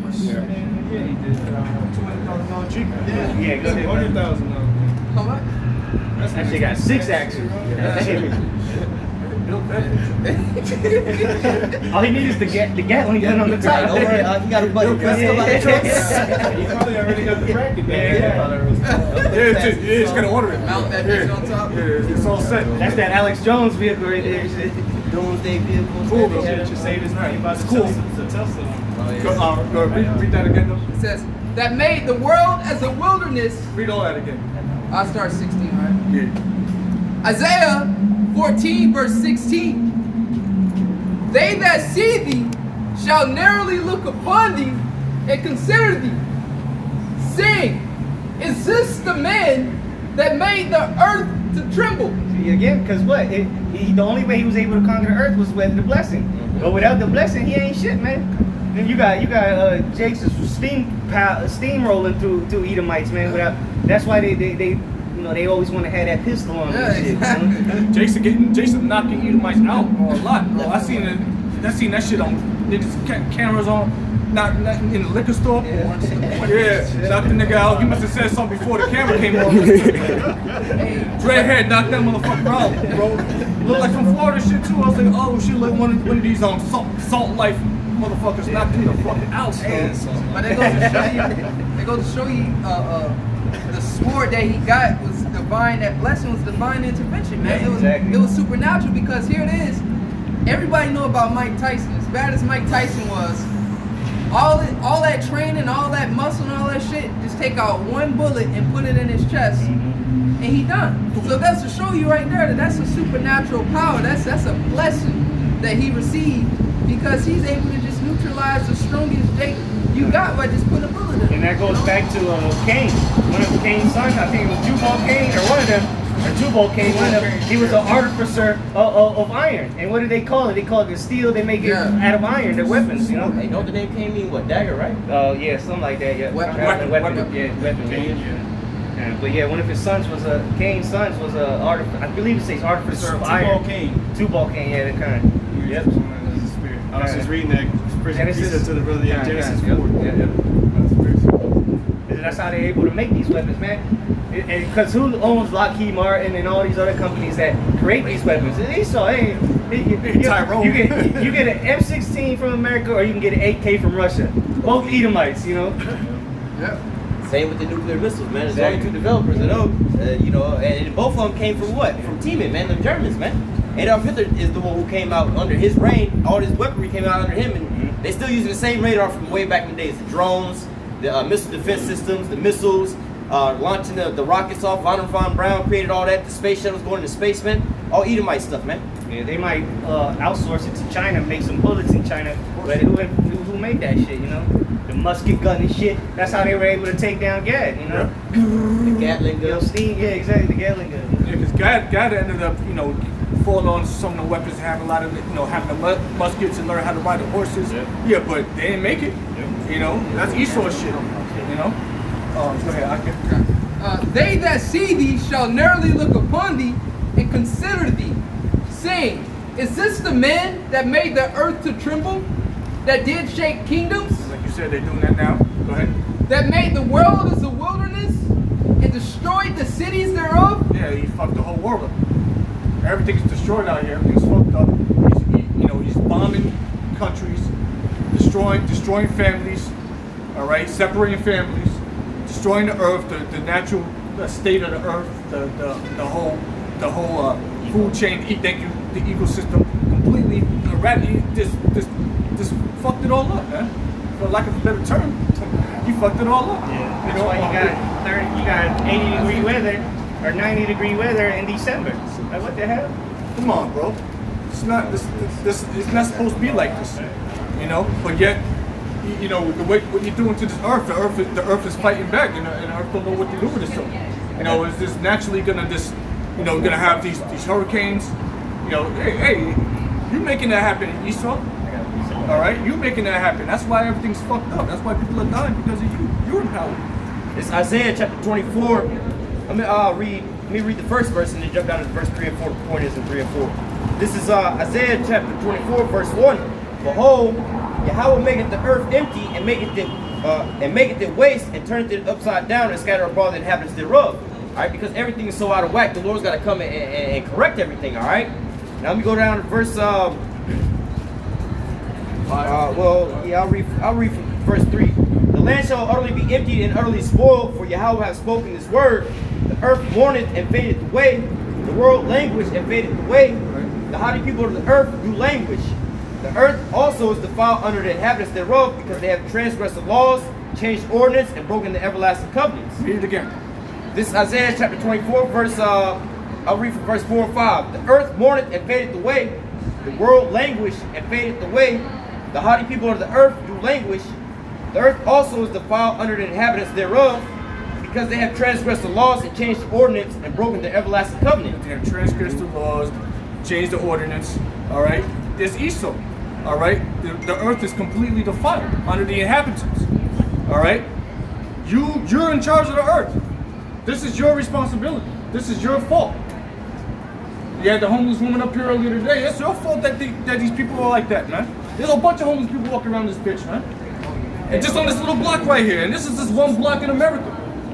Okay? We could go anywhere in any of these countries or cities in America, and you won't see the same shit, the same story told. She had the statistics. She knew it. She knew it. She lived here. She had to live in this shit, man. She knows. And if I can say real quick, going into the transgressing the laws and things, you had the law of the land Sabbath, right? You're supposed to give your land a rest on the 7th year, right? Well, what does Esau do? You're supposed to also not supposed to mix up your fields and everything like that. But what does Esau do, man? Constantly overplant, so on and so forth, and never give the land its rest. So what? The nutrients and stuff is taken out of the soil, and it leaves you with what, man? Bearing more or less to say fruits and vegetables with no minerals and all those things in them. So what does Esau have to do, man? Give you these supplements and vitamins and things like that, got GMOs and things like that, because why? The earth needs its rest, man. All right, and changing the ordinance on all kind of other things, women having rule over their husbands and things, talking over these things. Well, look at the divorce rate, man. Look at what's going on in the households of everything else, man. Putting the woman over top of the man and everything like that. That's how you divided the so-called Negroes household, man. All right, giving the so-called women's rights. All right, giving you all these different choices and these different things, man. It's corrupted everything, man. This way of life is all corrupted, man. Everybody said we love how free this place is and how free we are, the freedoms that we got, but look at the conditions of everything, man. You're not supposed to have all this concrete over everything like this, man, but we love the skyscrapers. But look at the condition of the earth, man. It's not worth it. Yeah, you complain out of one hand, but then you say you love it on the other hand, man. It can't go both ways, man. And something's got to give, man. Yeah, Myron, you quoted the scripture earlier, Proverbs 29 and 2. Righteous on the authority. Yeah, the righteous in authority, the people rejoice when the wicked bear rule, the people mourn. All right, the whole earth is mourning because of you. Because of you. You're a wicked ruler, you're a tyrant. You're an evil ruler. You're like one of them dudes you're like freezer. You live on a fucking freezer. Go ahead. Actually, no. Finish. Who's reading? I was done with my piece. Okay, yeah. You was reading. Yeah, go ahead, please. Then read the other one. Oh no, read that. Yeah, read that. This is Revelation, the book of Revelation 11, verse 18. Revelation 11, verse 18. It says, "And the nations were angry, and thy wrath is come, and the time of the dead, that they should be judged, and that thou shouldest give reward unto the servants thy prophets." Right? The prophets are going to get their reward, but y'all going to be judged. Go ahead. "And to the saints, and to them that fear thy name, small and great, and shouldest destroy them, which destroy the earth." See that? So the Lord's going to ultimately destroy you Edomites, you so-called white people, which are destroying the earth. You're the ones that's destroying the earth. Whose idea was to put this concrete and all this shit on the ground, man? This is a bad idea. Look at these cars and shit. This isn't heaven. This is a bad idea. You're just burning. You're sending all types of fumes, and we gotta breathe this in. This isn't good, man. You're cooking. You got restaurants. They're serving all types of shellfish and lobsters and pork and all that. You overfishing. You hunting for fun. Everything's just fun. You go to Africa and you kill a rhinoceros, knowing damn well that them things are almost extinct, and you will kill it and you will put it on Facebook. For the horn. For the horn. You'll kill an elephant so you can get the eye. We don't need that, man. What you need that for? You will kill the whole elephant. Or they'll just cut them off and leave. You see rhinos in the wild without. Yeah, some of the Africans will do that. They'll just cut the tusk off and sell it to Esau. Yeah. They know that's who It's a wants it. demand for it. Yeah. You know, they like, oh no, that's the poachers. Yeah. No, but it's a demand They get for paid it. for that. Esau putting a demand out. So who's really in control? Esau's Esau's still in control of that because he's the one that's buying that shit up. driving them. Yeah. Because if it was no purchaser, it wouldn't be no seller. But there's a purchaser for it, and that's what motivates them to go cut the damn horn off. You see it? So, but what Esau do when Esau go over there on his little trip? He's a CEO of whatever company over here. He gonna go over to Africa and he gonna hunt. He gonna kill the whole elephant. Show you on that movie Blood Diamond. Yeah. That movie. That movie. Because it's a demand for it.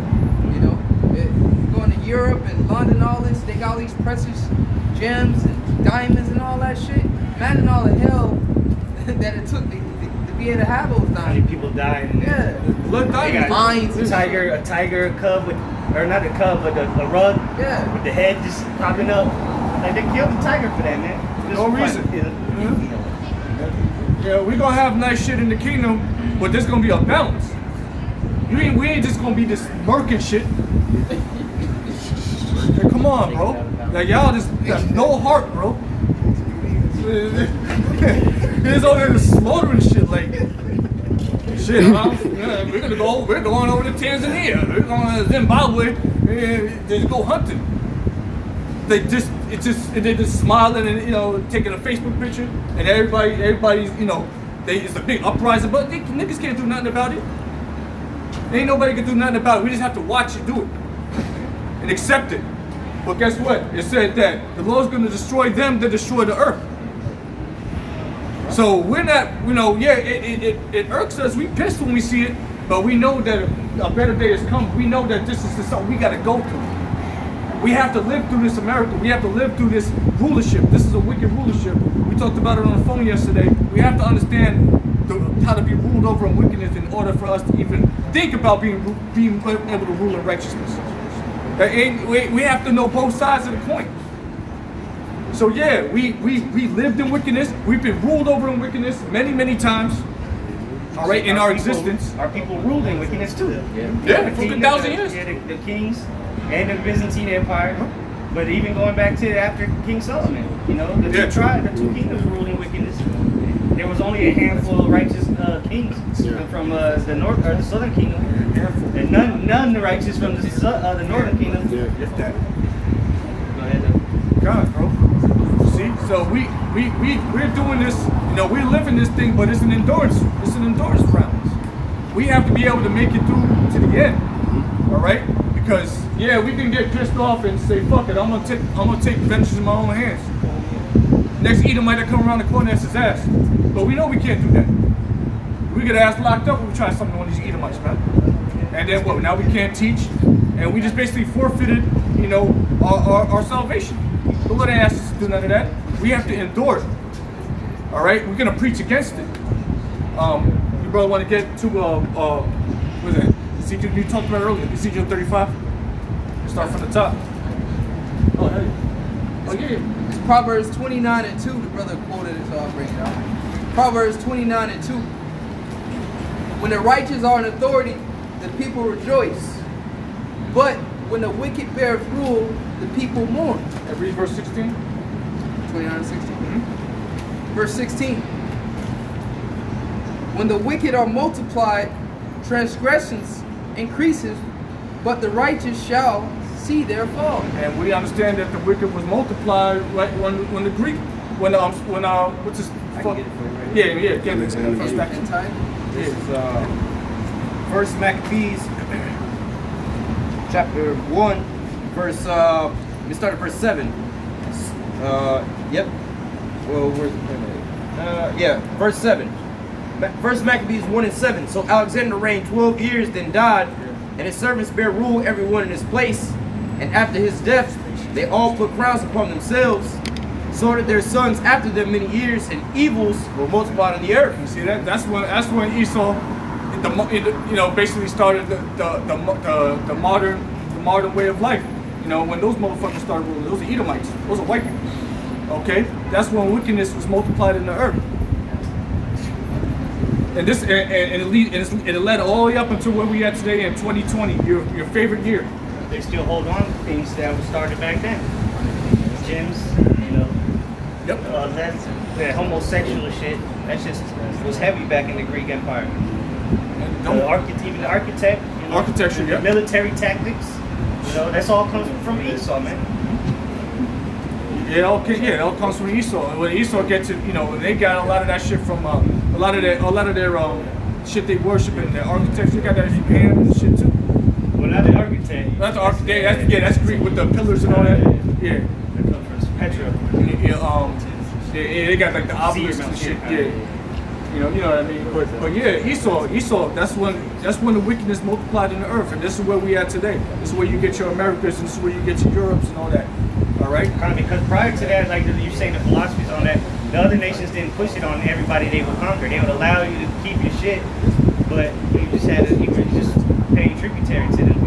The Greeks, they started Hellenizing people. You know, that's when they started. Look, you gonna do what we do, or we're gonna kick you in the ass and kill you. You know. And that's why you had niggas that that's why it's hard for people to understand. Like there was black people living in Greece and in Rome, and they was calling themselves Greeks and Romans. All right, they was Afro. They had probably had Afros and all that shit. Even prior to Alexander the Great, you had Jakes up there, such as the Spartans. You know, that was before the Greeks. You know, that was going to the time of the Persians. You know, and so you had Jake in the Europe area. You know, even before the Hellenization began. You know. And that's why I like the movie 300. You like these Greeks, these boy lovers. Yeah, boy lovers. And those was actual how you call them, Israelites, man. You know, that's why he was opposed to the actual Greeks. You know, they would be considered all Greeks. You know what I'm saying? And by territory where he was at, you know. But then you can see there was a difference between the Spartans and then the actual Greeks. You know, they were like, Yeah, nah, the we ain't. Lacedaemonians, which Yeah, is that's what they call Sparta. It was the capital of Lacedaemonia. It was just a true story, you know. That about the reason they say 300, it was 300 men from Sparta, the capital, and the rest of the men were from the rest of the cities of Lacedaemonia. But it was like a couple 100,000 of them, or maybe I can't remember the exact number. But it's But it just actually wasn't 300. It was exactly. It was 300 men from Sparta. That's why it's 300 Spartans. But it was more than 300 men fighting all the millions of people and shit. You know, Jay good, but damn. That's a nice story. You know, shit. Hey, and the reason why they portrayed it like that in the movies, because they want them to be Edomites. Yeah, exactly, So, you know, you get that perception, oh, 300 Edomites? 300 white Edomites right here. Good point. Where do you find them Yeah. at? Good point. Against boy lovers. Yeah. We go against the biggest fucking army known to men, you know? Just don't think you slick, bro. Yeah. Yeah, you ain't that slick, bro. Yeah, history stands. Go ahead, bro. God, this is Ecclesiastes 10, and start at verse 16. Ecclesiastes 10 and 16. Woe to thee, O land, when thy king is a child. Yep. And old land, remember, it's a people before it's a place, you know? So it's really talking about the people of that region, you know? Go ahead. Ecclesiastes 10 and 16. Woe to thee, O land, when thy king is a child, and thy princes eat in the morning, and that child is Esau Edom. You read Isaiah 3rd chapter, if I'm not mistaken, it says, children are their oppressors and women will. It's talking about Esau Edom. Verse 17, it goes further about the wicked on the authority of people born. And that word eat, you probably going to that word eat pretty much means to devour. You know, so going into all the resource how you going into the second chapter, he's never satisfied. Never keep it at home. Either keep it at home, you know. Verse 17, Ecclesiastes 10 and 17. Blessed art thou, O land, when thy king is a son of nobles, and thy princes eat in due season for strength and not for drunkenness. Just going into the opposite, going into the eat in the morning. You know, Esau, he's indulgent, he's wanton, he can't get enough. You know, he's going into satisfied. Yeah, he never again according to the chapter, never satisfied. Hey, just go and read that last part again. Ecclesiastes 10 and 17. Blessed art thou, O land, when thy king is a son of nobles, and thy princes eat in due season, for strength and not for drunkenness. So like with Esau, like the brother's going into, he ain't never satisfied. He'll have like an abundance of things, way more than what he need, man. Like let's say for instance in his storehouse, like bro, why you got so much goddamn chicken or whatever? What now? You can't even eat all that right now, man. So blessed be basically the land for when you only getting for what you need at that point in time instead of hoarding everything. So you just constantly just eat hoarding more things, man. That's how you get into so-called overfishing certain fish, man. You know what I'm saying? Then look at America, man. Look at all these every last one of these restaurants in America, man. By the end of the night, they're gonna throw away excess food, man.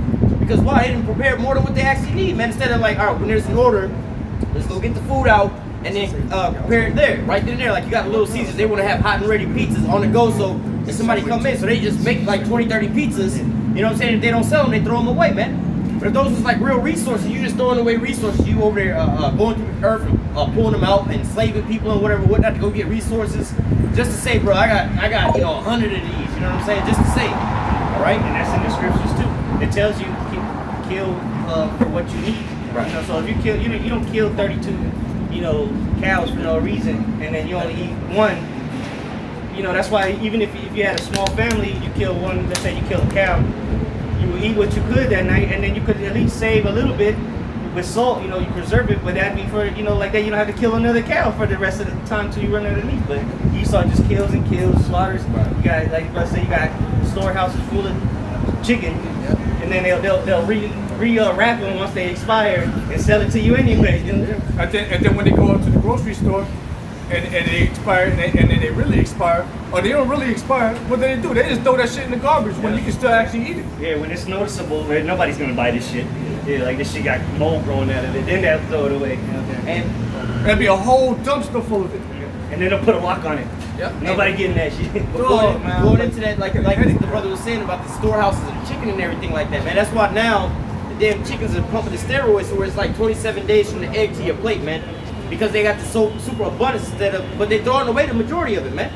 You know what I'm saying? Like, yo, you out of 100%, you throwing away 70% of what you have because you just overproduce, you know, and you're only going to use what 30% of it. You know what I'm saying? You stockpile all this stuff just to use a small percentage of it, but just so you say I ain't gonna never run out of it, man.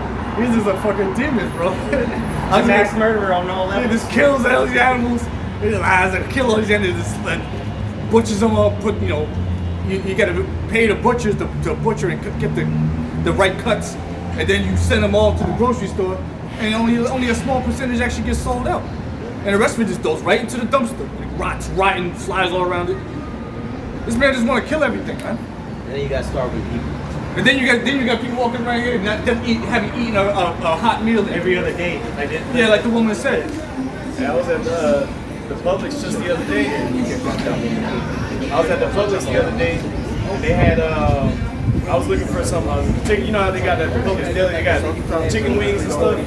But at the Publix over at my house, they have some that they call Mardi Gras wings. It's like some type of Creole seasoning and stuff like that. You know what I'm talking about? Well, I was looking for them and they ain't have them, but I seen that they had them in the back, sitting over there in the little container. So I say, hey man, those wings done? Y'all about to bring them up? He said, no, they just expired like 30 minutes ago. I said, what are y'all gonna do with them? He said, we're gonna throw them out. I said, damn. Y'all throw them out. I'll throw them out for y'all. 30 minutes and 30 days is different. They don't give them to you though. What happens if you gotta drive home? Hey, what happens if your drive home is like 30 minutes, man? It ain't bad at that point in time, man. Hey, you gonna probably heat it back up and eat it anyway, man. There's like some fast food places and restaurants, they won't even allow the employees to take the food home. They just throwing them away. And one of the co-workers want to take it, instead of throwing it out, let me just take it. I ain't, we ain't making that much money anyways. Let me just take the chicken. You get fined for that shit. You get written up. They catch you on the camera eating the chicken.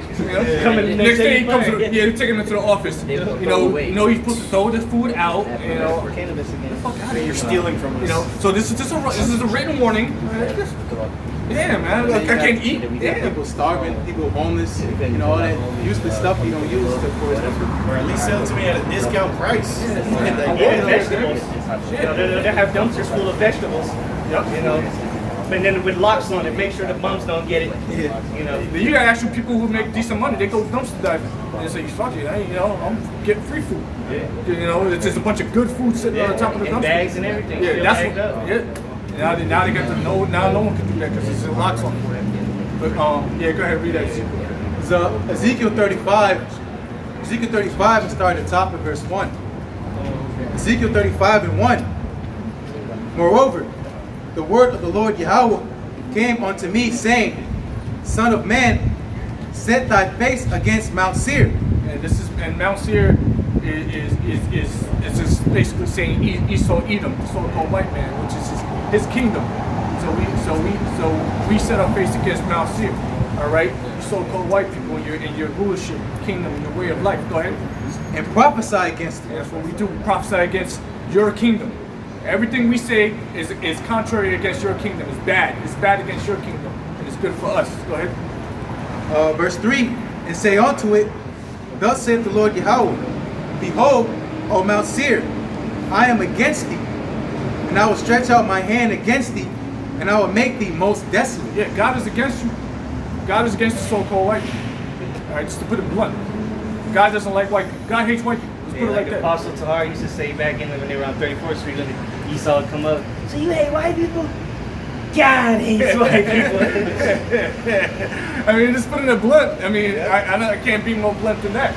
I'm not saying if you look like a white person, God hates you. That's not what we're saying. But just for lack of a better term, just to be blunt, God doesn't like white people. All right, He doesn't like Edomites. Okay, and Mount Seir is akin to Edomites. All right, but if you may look like a white person, you may actually be one of us. It goes by the Spirit. So don't feel no type of way because we said that. Ezekiel 35. Real quick, I was going to bring out Malachi 1 and 3. Talk about God hates white people. Oh yeah. This is book of Malachi. Read verse 2 and Malachi 1 verse 2 and 3. I have loved you, saith Yahweh. Yet ye say, wherein hast thou loved us? Was not Esau Jacob's brother, saith Yahweh?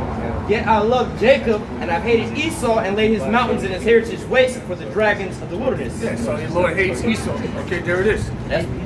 So it's not necessarily white people that you look like you light skin with blonde hair and blue eyes. Is if you come from if you stem from the line of Esau Edom, that's where it comes from. You know, it's just, you know, for the most part, they look like that.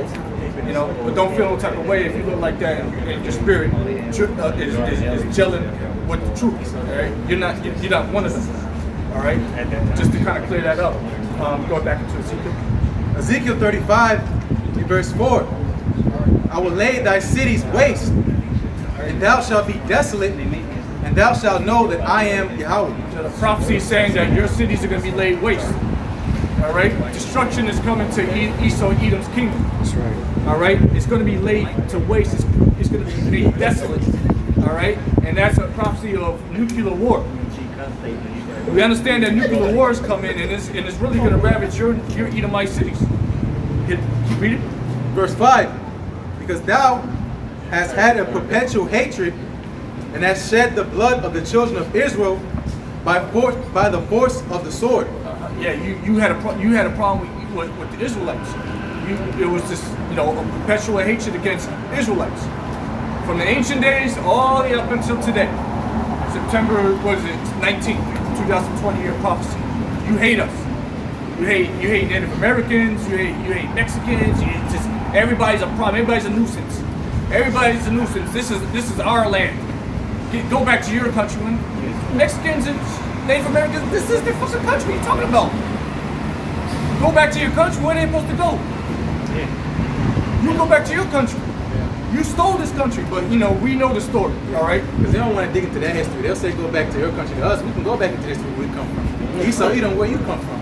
You go back to the mountains. Hey, really, we are about to go back to our country. The Lord set us back over there. Yeah, they don't want that to happen in reality. They don't want us to go back to our country. But hey, it's not about what they want. It's about what's written. That's right. But go ahead. Ezekiel 35 and 5, because thou hast had a perpetual hatred, and hast shed the blood of the children of Israel. Oh, a perpetual hatred, man. You to show nothing but evil unto us. Nothing but evil. Slavery, bro?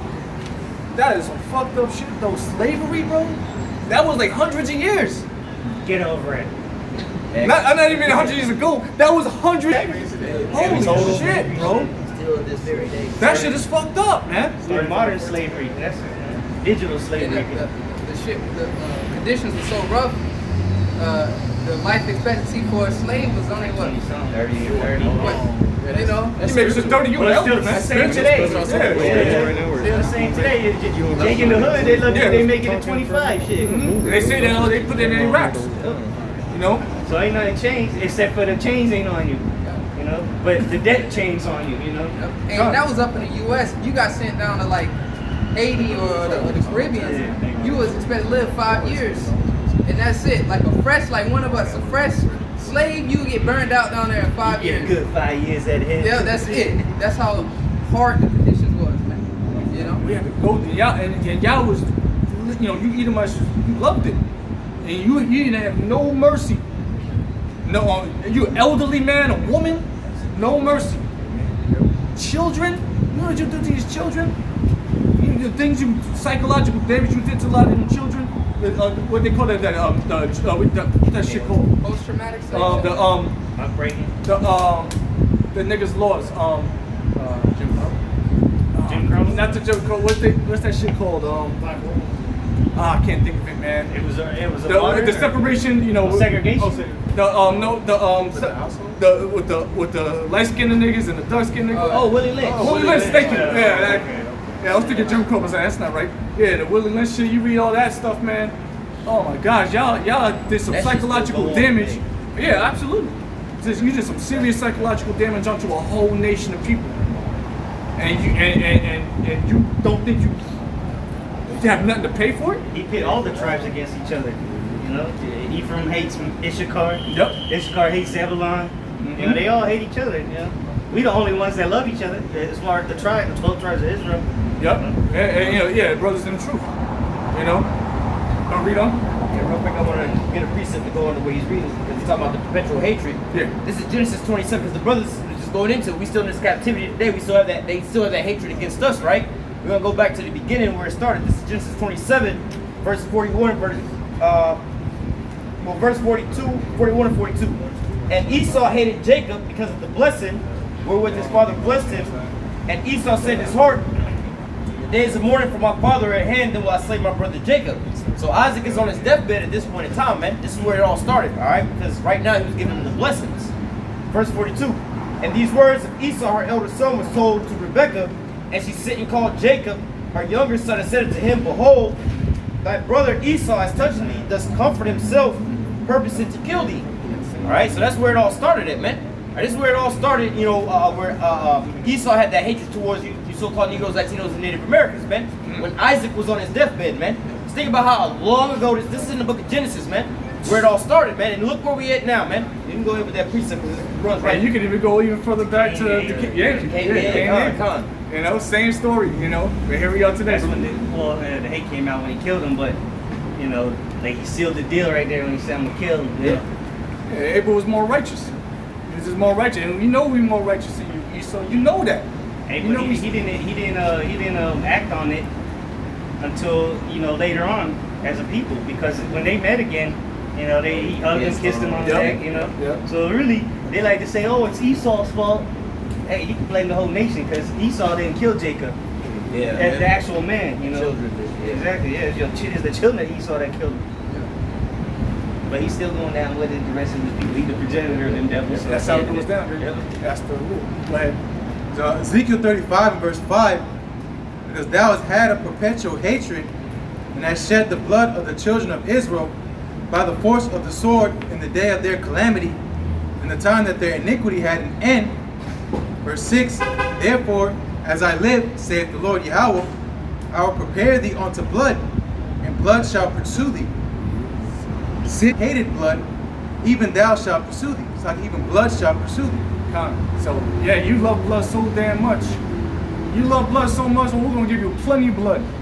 We're gonna give you all the blood you can make you swallow your own teeth, man.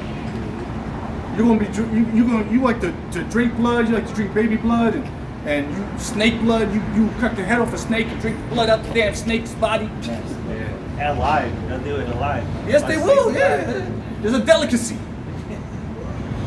You bloodletting.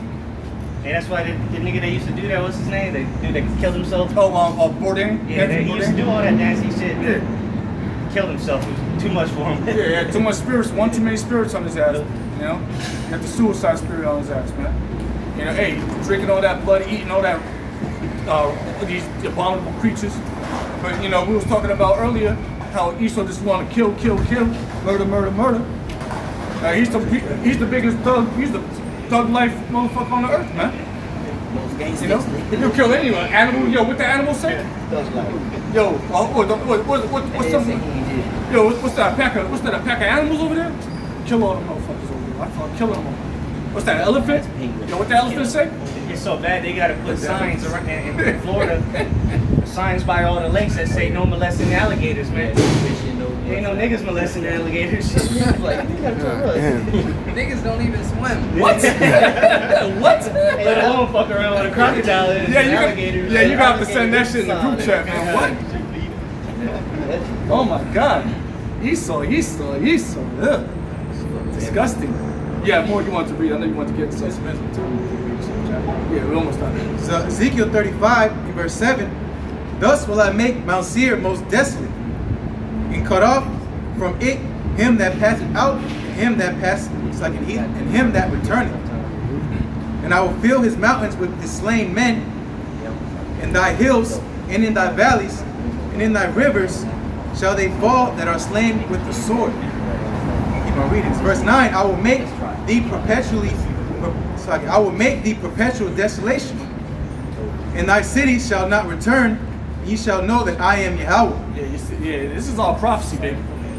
Letting you know that you got cities now, you got everything you got power over the earth now, but it's gonna be laid desolate. How many times it said that in the chapter already? Keep reading. Verse 10, because thou hast said, these two nations and these two countries shall be mine, and we will possess it, whereas the Lord Yahweh was there. So that's talking about Israel and Judah. It's northern and southern kingdom, you know. Verse 11, therefore as I live, saith the Lord Yahweh, I will even do according to thine anger and according to thine envy, which thou hast used out of thy hatred against them, to about us, and I will make myself known among them when I have judged them. Verse 12, and thou shalt know that I am Yahweh, and that I have heard all thy blasphemies, which thou hast spoken against the mountain of Israel, saying, they are laid desolate, they are given us to consume. Yeah, you just thought that we was just here for you to, for you just to consume. That's what Christopher Columbus said. Yeah. When he came on those ships, he said, however many men we could conquer these. So they'll be conservatives talking about the so-called Native Hey, Americans. you saw the Native Americans, you saw the Taínos, everything. You started drooling. You were like, is this all mine? You're gonna take all these people and their souls and just rough up their way of living. They had a beautiful way of life. They had a beautiful system, and you just came, you just destroyed it. You killed them, you slaughtered them. Peaceful people, yeah, and you still haven't paid for it. So, this is something that's just chalked up, and Lord got that on your record, man. Right? Ezekiel 35 and 13. Thus with your mouth ye have boasted against me, and have multiplied your words against me. Yeah, you have. Yeah, you boasted against the Lord. All right, multiplied your words. Go ahead. I have heard them. Yeah, good shit. Go ahead. Verse 14. Thus saith the Lord Yahweh, when the whole earth rejoiceth, I will make thee. Ezekiel 35 and 14. Thus saith the Lord Yahweh, when the whole earth rejoiceth, I will make thee desolate. There you go again. They ain't playing with you, Edomites, man. Lord is not playing with you, Edomites, man. Everybody gonna celebrate you, and you're gonna be through. Yeah, The whole earth shall go forth singing. Should be at rest. Even other nations, they ain't even gonna have no rulership. They're gonna be singing and rejoicing, man, because your punk ass is gonna be out of power. They're gonna finally realize it's like this was the man that was the problem. He was to ease the problem on the earth.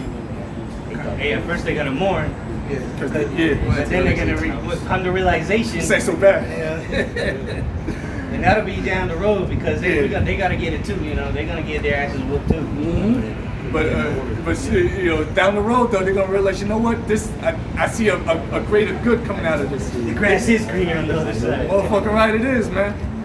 Yo, this whole Edomite rule thing, nah, this ain't it. And these other nations, they're gonna be with it real quick. They're gonna be like, you know what? This guy was the problem. He was the problem. Now, and you can ask somebody, you be like, yo, if we get rid of all the white people, you think the world would be a better place? And just see what they say. Well, you think, well, yeah, hell yeah, it would be. Just say yeah. Just say yeah, it would be. If all white people was going off to earth, the world would be perfect. You know it's right. You don't want to admit it because you don't want to seem like a racist. But we telling you, yeah, the world would be a much better place without them. The Lord's saying that. The Lord said it 100 times in this one chapter. Go ahead. Last verse 15. As thou didst rejoice at the inheritance of the house of Israel, because it was desolate, so will I do unto thee. Thou shalt be desolate, O Mount Seir, and all Idumea, even all of it. And they shall know that I am Yahweh. We're going to rejoice. The world's going to rejoice. You was rejoicing when our house is made desolate, but now when your house is made desolate, the whole planet is going to rejoice. Even the trees, the animals, everything, the elements itself are going to rejoice. The whole earth is just going to rise in a whole higher vibration because your punk ass, your dirty ass is gone. Or sifted out of power at the first and then gone. Go ahead, read yours, brother, and we'll close out. It's Revelation 20 verse 4. And it reads, and I saw thrones, and they that sat upon them, and judgment was given unto them. And I saw the souls of them that were beheaded for the witnesses of Yahushua, and for the word of the Most High, which had not worshipped the beast, neither his image, neither have received his mark upon their foreheads, or in their hands, and they lived and reigned with Yahushua 1,000 years. See that? The elect. The ones that stood stiff. All right? No matter what happened to them in this flesh, they stood stiffly for the Lord and for truth and for righteousness' sake. The Lord, hey man, we're gonna reign. And it says 1,000 years. We understand that's just a number. What the hell is that? Anyways, go ahead. And they lived and reigned with Yahweh Shai 1,000 years. Now this next verse is going to explain, to back up what the brother said, the other nations, they going to get their ass kicked. It ain't until later on when they going to be in that be in that good mood and be like, all right, cool, everything's all good. Esau, Edom, he just going to be completely obliterated. But all these nations going to get their ass kicked and catch hell. All right? And in verse 5, I'm going to tell you that, Revelation 20 and 5, it says, but the rest of the dead live not again until the 1,000 years were finished. This is the first resurrection. The rest of the dead, that's talking about other nations, pursuing Isaiah 14, verse 9. And the scriptures say that he that goes away from the law remaineth in the congregation of the dead. Yeah. They're the congregation of these heathens, man. Yeah. They're the dead, you know? Yeah. So they're not going to live again, meaning live. What? Like we say, we're alive, but we're not living. You know? So to actually live, meaning what? When they're able to go back to their own land and, you know, and have choice of their women and whatever the case may be and have peace. Yeah, they'll live in peace, yeah. You know? But that ain't till after those 1,000 years when they're going to be able to live in peace. Because after we burn Esau up. yeah, after we burn Esau up, then that's when they're going to be able to live and be in peace, man. You're totally right. Like that Esau don't get to see what the other nations are going to experience. Yeah. He don't get to see the goodies that he could have had, but he ain't. That king after that 1,000 years, I mean, the kingdom of heaven is more likely going to be built. It's going to be set. It's going to be a long 1,000 years, Yeah. too. What? You know, go ahead. Let me just get that precept real quick. Isaiah 14 and 9. Isaiah 14 and 9 says, hell from beneath is moved to meet thee at thy coming. It is stirred up the dead for thee, even all the chief ones of the earth. So that dead, all the chief ones of the earth, all the other nations. So Revelation 20 and 5 says, the rest of the dead live not again till the 1,000 years were finished. That's talking about the chief ones of the earth, the other nations, man. Okay? I'm going to close out with the sixth one, all right? Revelation 20, verse 6, it says, blessed and holy is he that hath part in the first resurrection. Right? Because why? But the first resurrection, you won't part in that, because the other nations, once that 1,000 years up, they're going to be able to go back to their lands. So you want to have that first resurrection, man, where we have all nations literally by the neck, man. You know? You want to be part of that, man. And who knows, if you're one of the biggest demons in Israel, you might not come back till near the end of that 1,000 years. Yeah, you're right, man. That's all the fun, man. You know? It says, blessed and holy is he that hath part in the first resurrection. On such the second death hath no power, but they shall be priests of the Most High and of Yahweh Shai, and shall reign with him 1,000 years. And you're elect. You know, that's why we try to make our call and election short. Yeah. And that doesn't mean we're only going to reign with him 1,000 years. That just means we're going to be established in the kingdom with him for, you know, those first 1,000 years. Yeah, and the first fruits, man. You know, the first partakers. You know, that's what we want. And get diligence on this side though first. You know, show yourself approved. Show yourself that you care, and show yourself you believe in the Lord. So that you have faith. You know, otherwise you're not going to be part of them. You know, this is for the service of the Lord. You know, be part of that number, be part of that 144,000. You know, you want to bring that out? You have one more thing? Yeah. This is Proverbs chapter 20. This is Proverbs 20 in verse 21. Proverbs 20 and 21. Inheritance may be gotten hastily at the beginning, but the end thereof shall not be blessed. Read it one more time, brother. Proverbs 20 and 21. An inheritance may be gotten hastily. An inheritance. Oh, read it. Go ahead. Yeah, an inheritance may be gotten hastily at the beginning. An inheritance may have been gotten hastily in the beginning. All right. So we look at you. You still Alexander, shit. Yeah. Look how fast he 12 years. yeah, 12 years, man. He pretty much took over the whole world. His feet should not touch the ground. So swift he got it, you know? He got it hastily. He said his feet shall not touch the ground. Read on. I read again. Proverbs 20:21. Inheritance may be gotten hastily at the beginning, but the end thereof shall not be blessed. Oh, so yeah. The end thereof will not be blessed on, it's not going to be a blessing unto you, Esau, you know. The end unto you is going to be bad. It's going to be so bad. You know, we tell you this through prophecy. We're not just telling you this through our feelings. We're telling you this through the prophecies written in the Holy Scriptures. All right? And everything that we can see that you're doing right now is leading up to your end, to your demise. That's right. So continue being a demon. Continue being a devil. You saw the best devil you can be. And we'll see you on the other side. So with that, we want to give all praise, honor, and glory to Yahweh, Hashem, Yahushai, Hashem, Rakakadash. giving double honors to our elders and apostles at